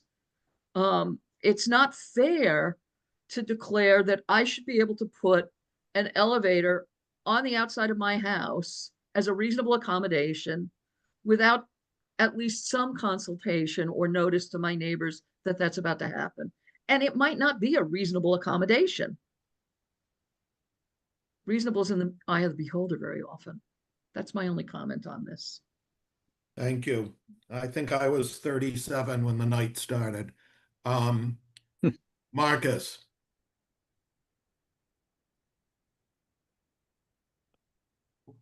Is this summing up? Well, ideally. Yeah, I'm happy. I'm happy. I had just one, you know, basically two things, sort of two finger things. One is this notion of striking the right balance. The law really has already struck the balance for us. The law says that the town can only deny a reasonable accommodation to its zoning requirements if it's an undue burden or expense to the town, or it fundamentally alters the nature of the zoning program or other program. Those are the two. What does that mean? Those are the two big ones. I've described. We already know that. We've answered that in subcommittee. I'm not going to open that can of worms right now. But those are the only two things. The other minor thing is whether it's a direct threat to the public. So that's something else that was added to added to our version by John Buckheit at the advice of the MOD. And that's it. Of course, if the person isn't disabled or if they simply don't have a need, those are other reasons to deny it. But in terms of, you know, striking the balance, those are the factors. Those factors say nothing about, you know, whether or not the accommodation should have wisteria planted so it looks more attractive to the neighbors or anything else like that, okay? It doesn't really say that. Now, we can potentially offer that and see what happens, but that's what the balance is. And second, in response to the building commissioner as tradesman, yeah, we got a great building commissioner in Dan Bennett. And if we get some, you know, I don't want to be disparaging, but, you know, some guy who's just a plumber and he makes a mistake in making this decision, first he's going to decide the disability question with the ADA coordinator. And so, or she will decide the thing with the disability coordinator to decide whether the person's disabled and whether there's a need for it. And if that person, the building commissioner, new building commissioner makes a mistake, it can be appealed to the ZBA and the ZBA can say, no, you screwed up. Okay, this person, you're not concentrating all the power in one person's hand, as somebody I think said, because there is the right of appeal. Those are just my last points, and I just would heartily second what David said about striking the right balance. Thank you. Dennis.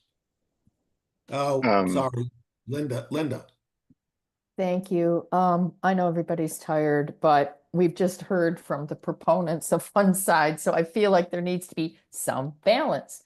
I just want to remind people again, and Marcus just told us again about this again, that one of the questions is the accommodation reasonable?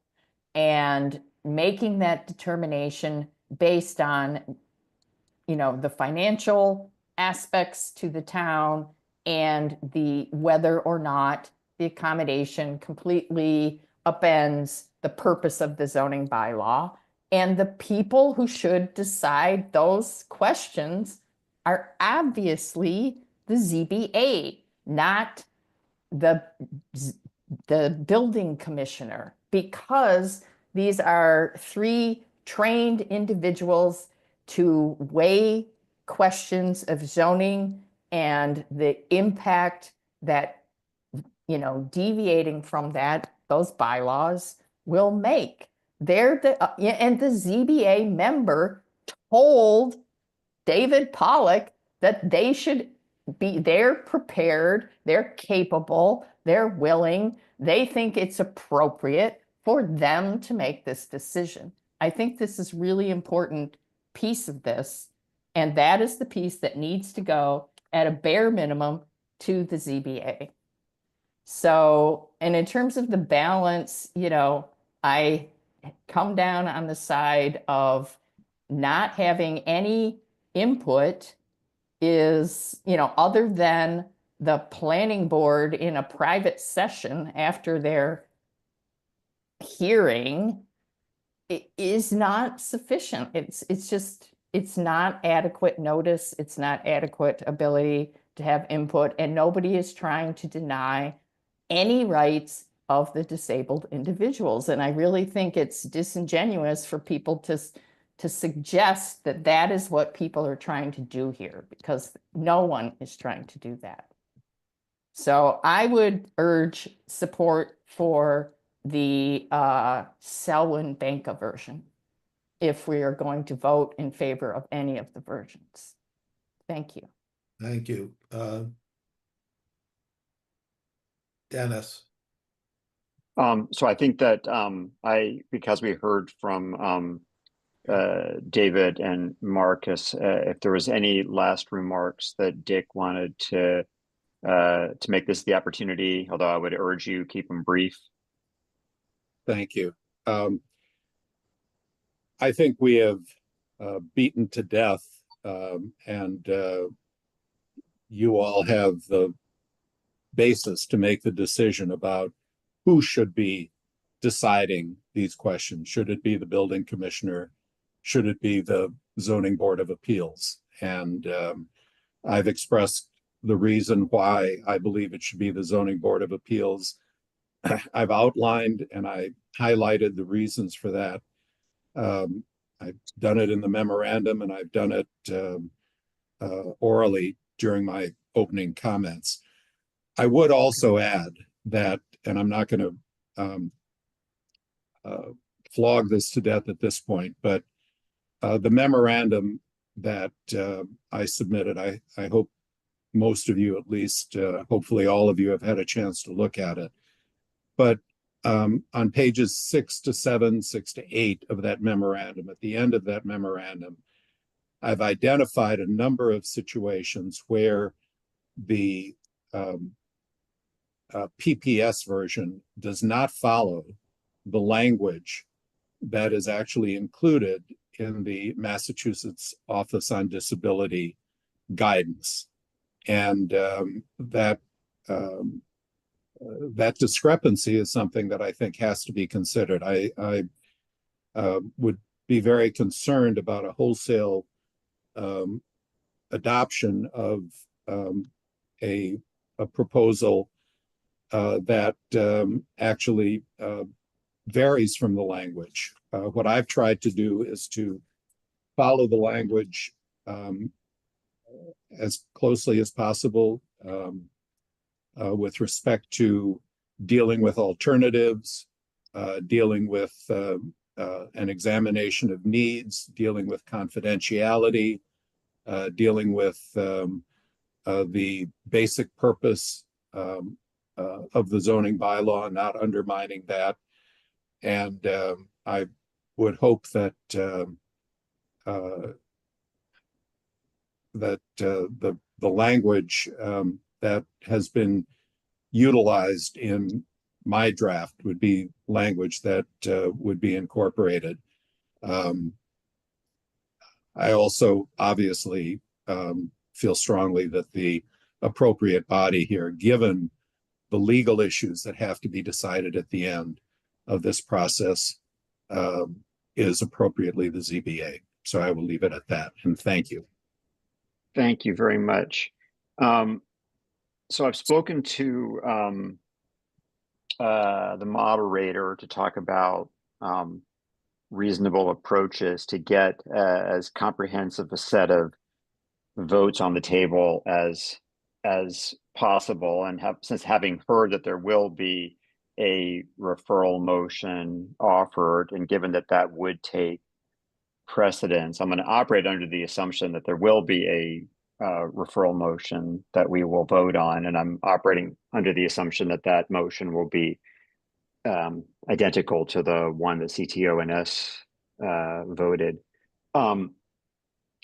So that we would take that. Can we get a clarification on that? Because my understanding that CTO&S was referring the Benka version. No. Their referral? No, Did that not happen? No, but before we go into the clarifications, can I outline the process and then we can go into the details of the motions? Thank you.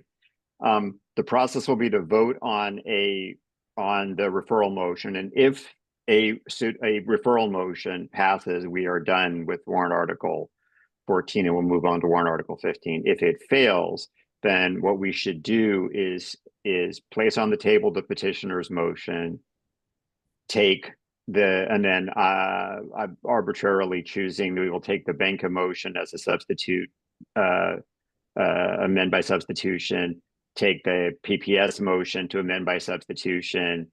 Eventually, at the end of that process, we will come up with a motion that we can vote up or down. And if we vote up, great. And if we vote down, then we can consider taking another, having a reconsideration. We'll either have a recommendation of no action, or we could reconsider for a motion, another motion to refer. So Dick, if I can bring up the language of the CTO&S motion, because it was sent to me earlier today. But if you want to explain it while I'm doing that.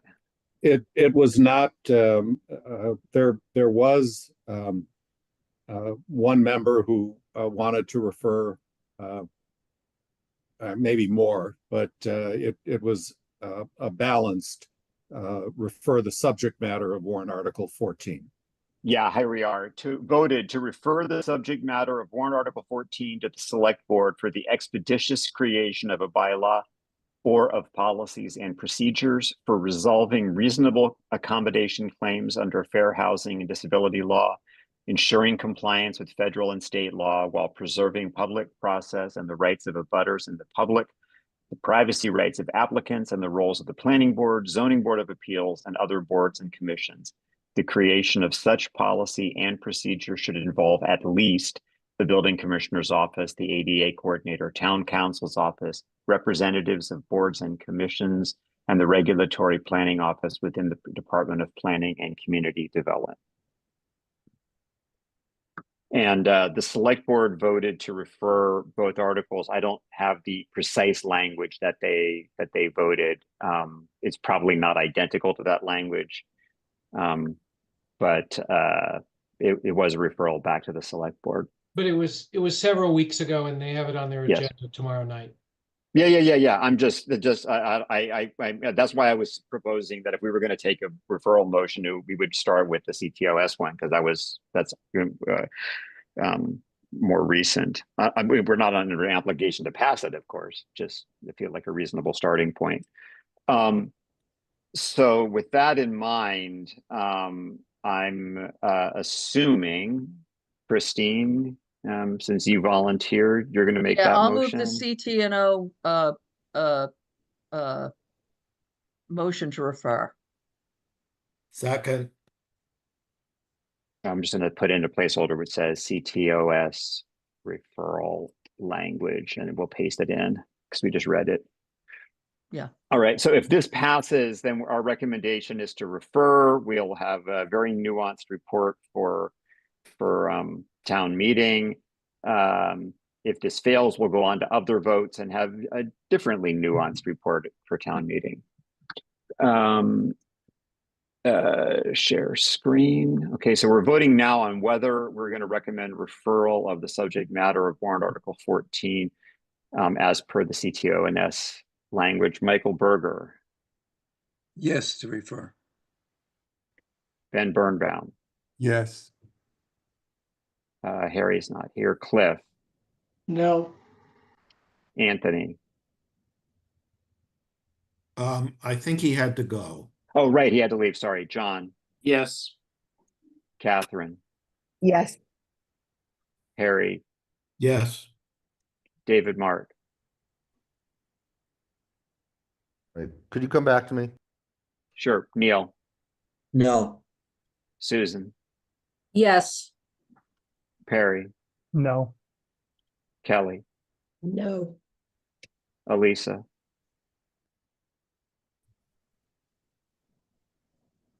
Sorry. Yes. Yes. Okay. Janice. No. Alec. No. Carol.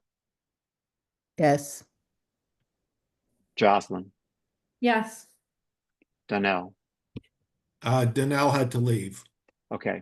Mark. I'm sorry, Linda. Yes. Mark. No. Fran. No. David. No. Lee. Yes. Christine. Yes. And who did I skip over? Me. I'll vote David yes. Mark. I'll vote yes. Still vote yes. All right. So by a vote of 13 to 9 to 0, our recommendation mirrors CTO&S's language.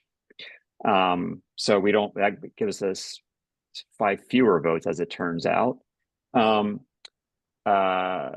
Well, thank you to everyone. I know there was a ton of work that went into this, and this is just the first step in this discussion, and I anticipate a pretty lengthy debate at town meeting as well. I think that, I mean, I don't know who's going to write the combined report on this. And yeah, let's take that. Can we take that offline? I realize there's going to be a problem with figuring out how the combined report is going to be written, and it has to be submitted by Wednesday. So we're going to have to start with a lot of the materials that you put together, but I'll follow up with you either later tonight or first thing in the morning, you and David and other members of the subcommittee and Harry. We need to go on to warrant article 15. If those of you who will remember that Marcus presented warrant article 15 and the subcommittee's recommendation for favorable action, it'd be a good opportunity now to propose questions or comments from the full committee.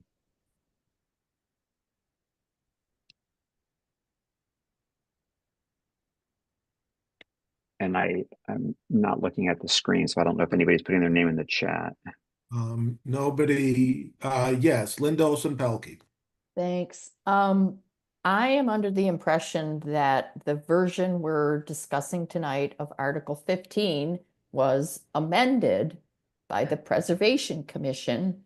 So whatever it is that we voted on the subcommittee seems somewhat irrelevant.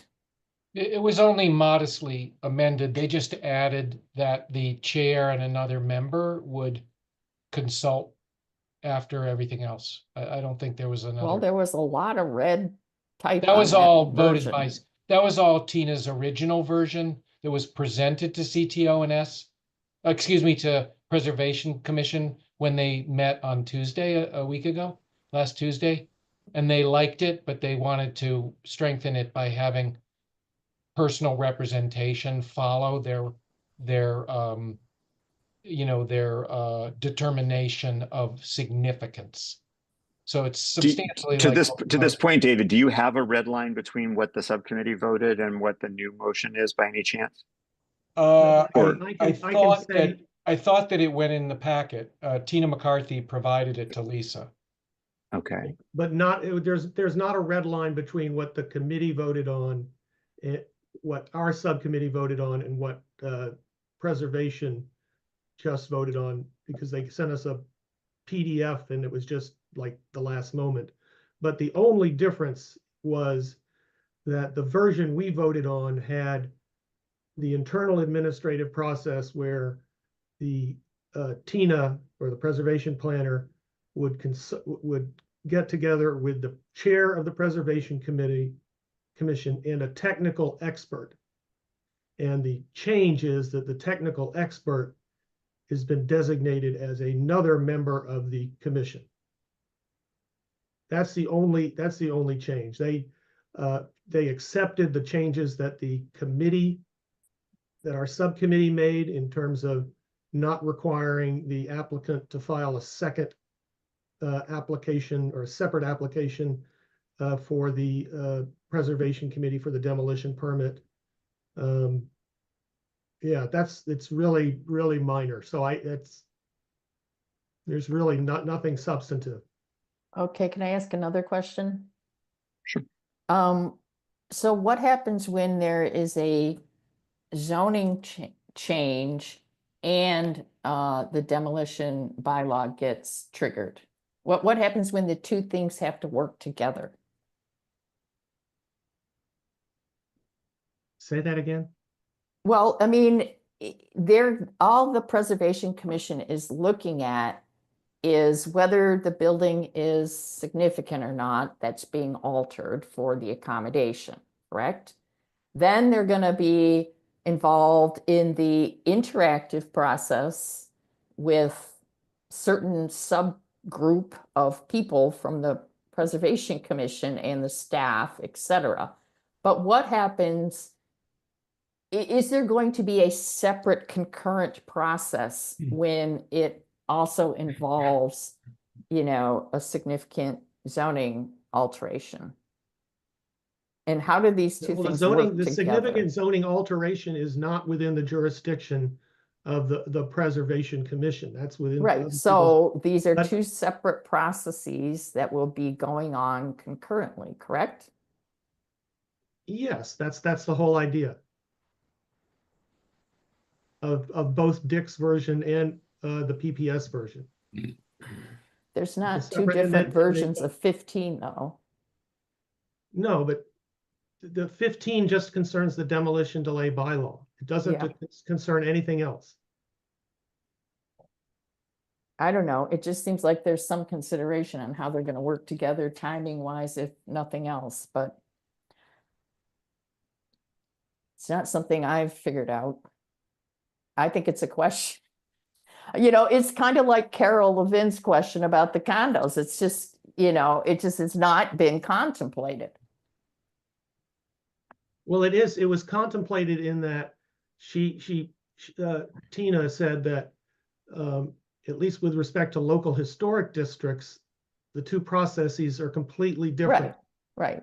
So we're not considering anything regarding local historic districts when we consider this demolition delay bylaw. Right. So if you're concerned about demolition of local historic in a local historic district, I'm not. Okay.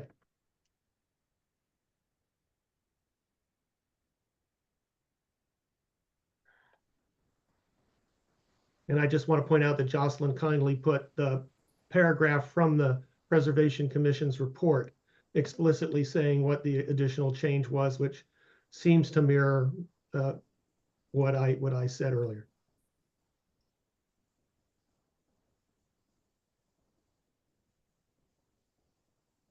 Right, Linda, Well, I mean, I just think that this one has not been adequately vetted. So, you know, I think we contemplated it a little bit. We all were kind of waiting to see what the Preservation Commission did. I mean, part of me thinks if they're happy with it, then we should be happy with it. But honestly, I don't think we've really thought this one through either.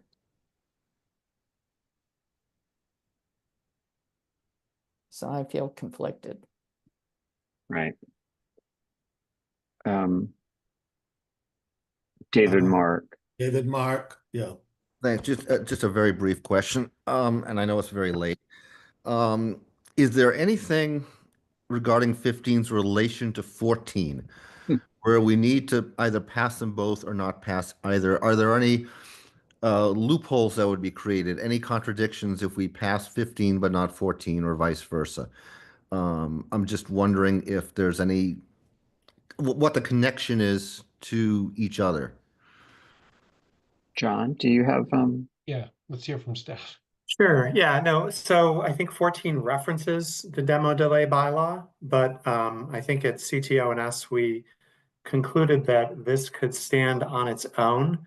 I can tell you that warrant article 14, you know, provides 45 days as a general time limit for all boards and commissions to get back to the building commissioner, or the PPS version. And obviously, and so that would apply in this case, although I think this independently doesn't have a specific time frame, but I do think it could still stand on its own.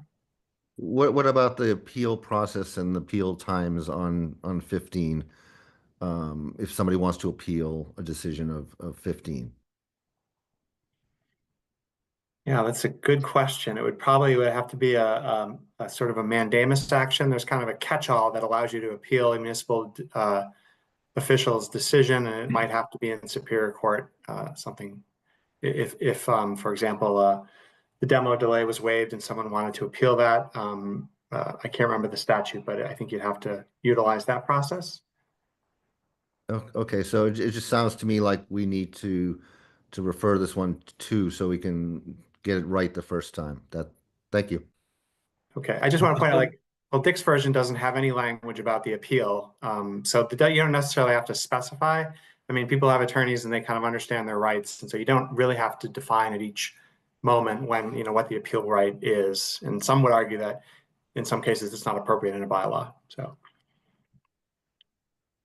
Jocelyn? Thank you, Harry. So doesn't Article 15 presume passage of Article 14 where it refers to necessary accommodations as determined by the building commissioner and the ADA coordinator? And so forth?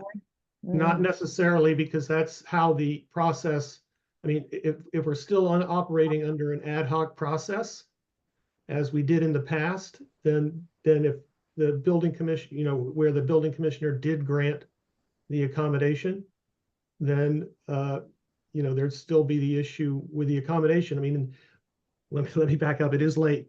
So what happened, and John can describe it even better probably, but what happened in the past was that the accommodation was granted, the Preservation Commission put a stay of a demolition stay on the project. It went on for about 6 months. It wasn't achieving anything, and John had to intervene and tell the Preservation Commission, you can't do this because you're running the risk of generating litigation against you for a delay that's really serving no purpose. And then the Preservation Commission got together and voted to lift its stay at that point. Is that fair to say, John? yes. But this assumes a process then. And, right? I mean, It assumes a process where the building commissioner, along with the ADA coordinator, will determine necessary accommodation. So I think it would be awkward to adopt this where the former has been referred. To me, it seems awkward. I'm also, I will add, I'm in the camp that believes the ZBA should, as a fact-finding body, should be making the determination, but in any event, it seems awkward to me that this process seems to be established in these subsections 4 and 5.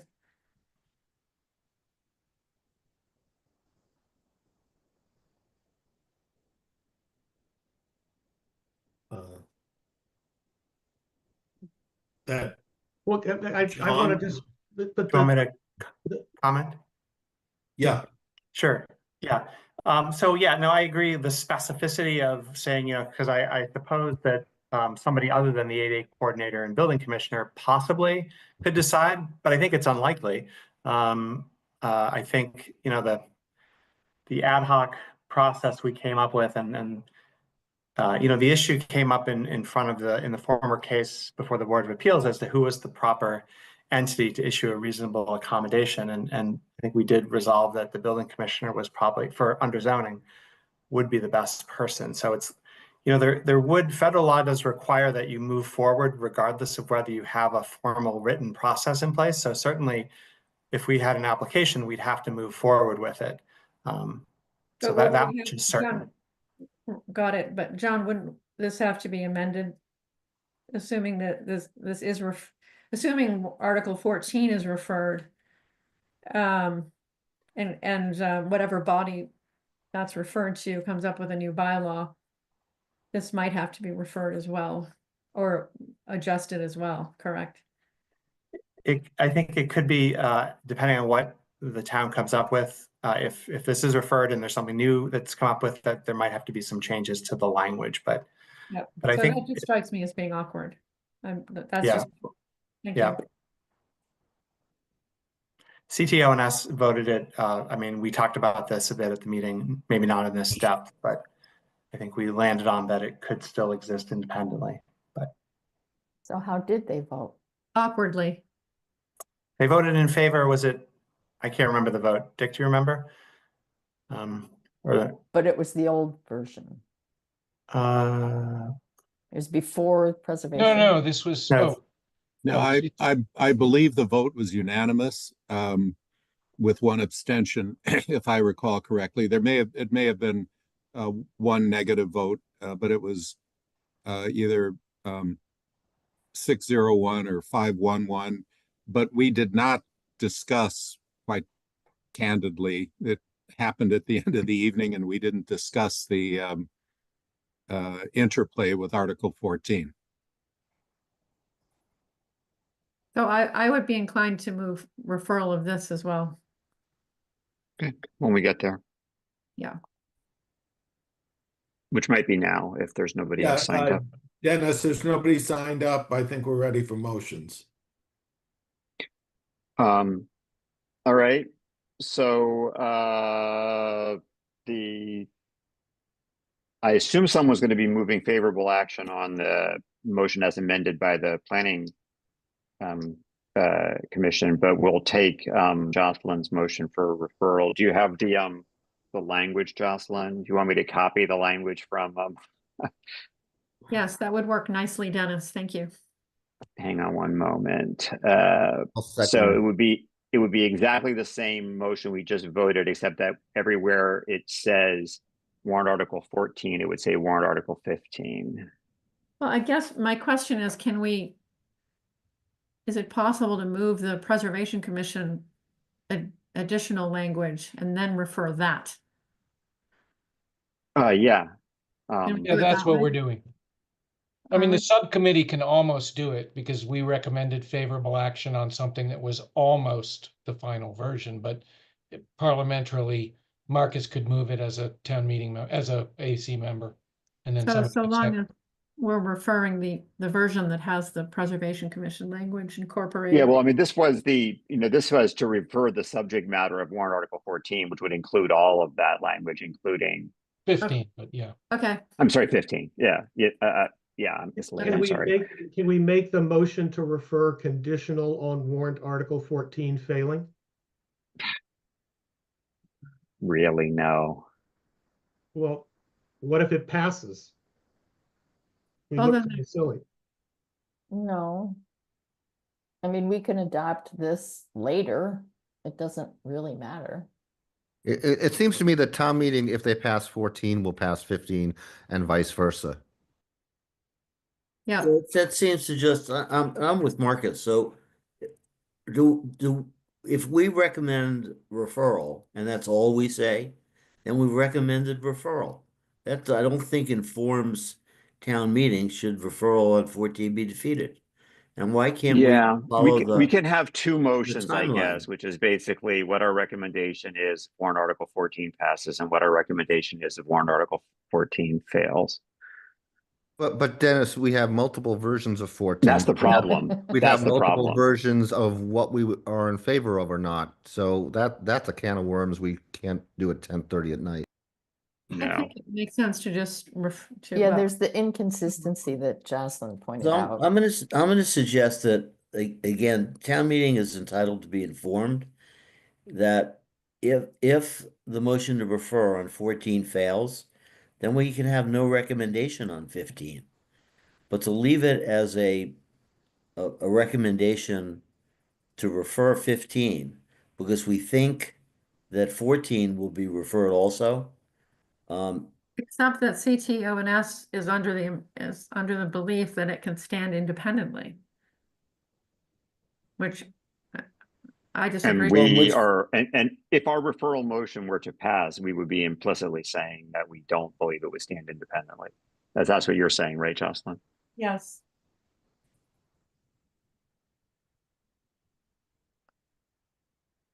Yeah, We can always revisit this later if we need to, but let's just vote it now. yeah, well, I'm inclined to take the referral motion and vote on it and see what happens, and then we can potentially have another motion for, a contingent recommendation of some sort, such as no recommendation or the like. So we have a Murphy motion, which is refer subject matter of warrant article 14. 15. Using 15. Thank you. Using identical language to warrant article 14's referral. I just want to motion. point out that all three versions have the same reference to Article 914.5B. So so it really would matter because that's what sort of, I think, creates the confusion. And the only reference to Article 14 is the 914.5B is amended. So, Can you translate that into non-lawyer English for those of us who are well, so the challenged? Yeah, no, it's late. So the Article 15 as amended that I have up on my screen here says the building commissioner forwards a copy of the application to the Preservation Commission as described in section 9.14.5.b of the town zoning bylaw as amended. That's the only reference to what's happened under warrant article 14. The beginning of the article simply references internally to the demolition delay bylaw, and other references are also just internal to the demolition delay bylaw. So the only way that the only confusion is created if nothing from 14 passes is that you've passed a warrant article 15 that references something that hasn't passed. But if warrant article passes in any of the forms that are currently suggested, 1, A, B, or C, they all include this paragraph 914.5.b as amended. So you're saying was that language even required though? Because if 14 passed, then wouldn't it be required to be referred? Or maybe I'm confused by the by what's being asked in Article 15. Well, because but the Article 15 just references Article 14 in having the building commissioner forwarding a copy of the application to the Preservation Commission as described in section 914. Well, I was just saying that if the as described line were struck, would it change the requirements under 15 at all, and would it remove the ambiguity? Well, that's another solution, correct? That I would think work to as well. Charleston's point was that would it be the building commissioner who'd be doing this, and that's not, you know. Oh, thank you. I think it Right. probably would Thank be, you. as I said here. I was referring to subsections 4 and 5, Marcus, referring to the building commissioner. 4 and 5. Oh, Roman numeral. Yes.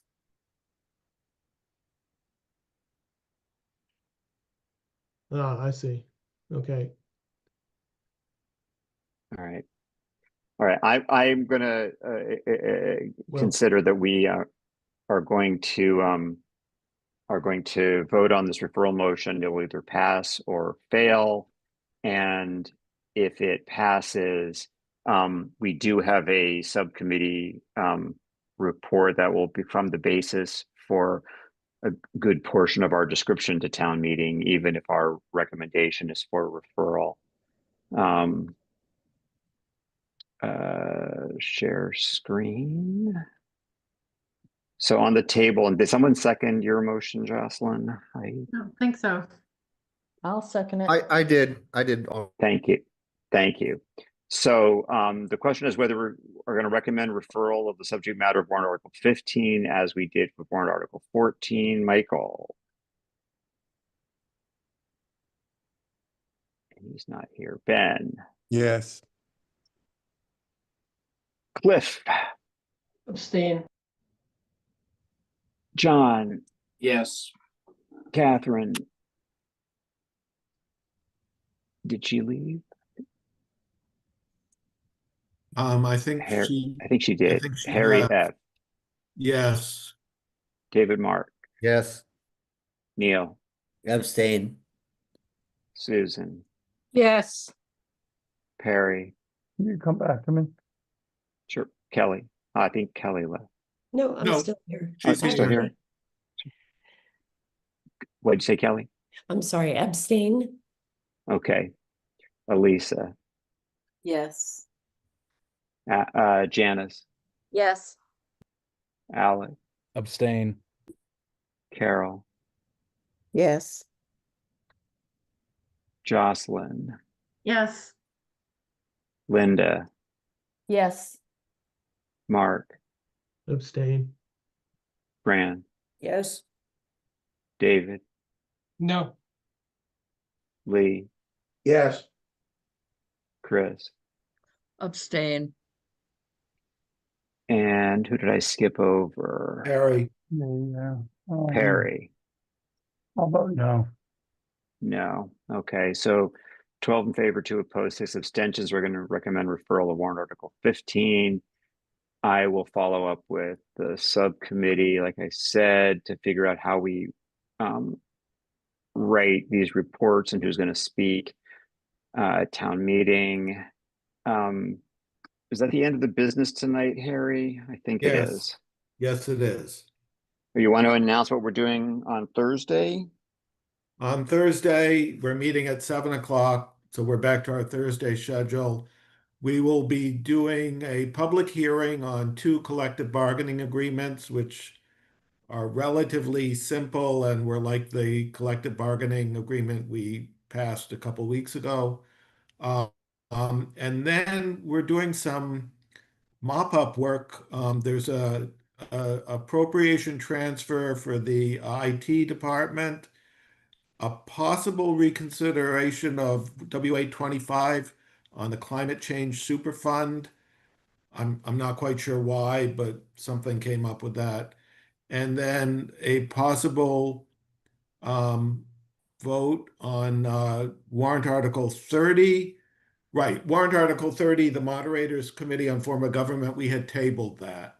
And so now it will be coming back. Great. Thanks, everyone. See you on Thursday. And thanks to everyone for getting in combined reports, including the most recent updates that are going to go out in the in the supplement. I've gotten so far, I think, fairly good feedback from those who have reached out. So good work, everyone. Good night. See you on Thursday.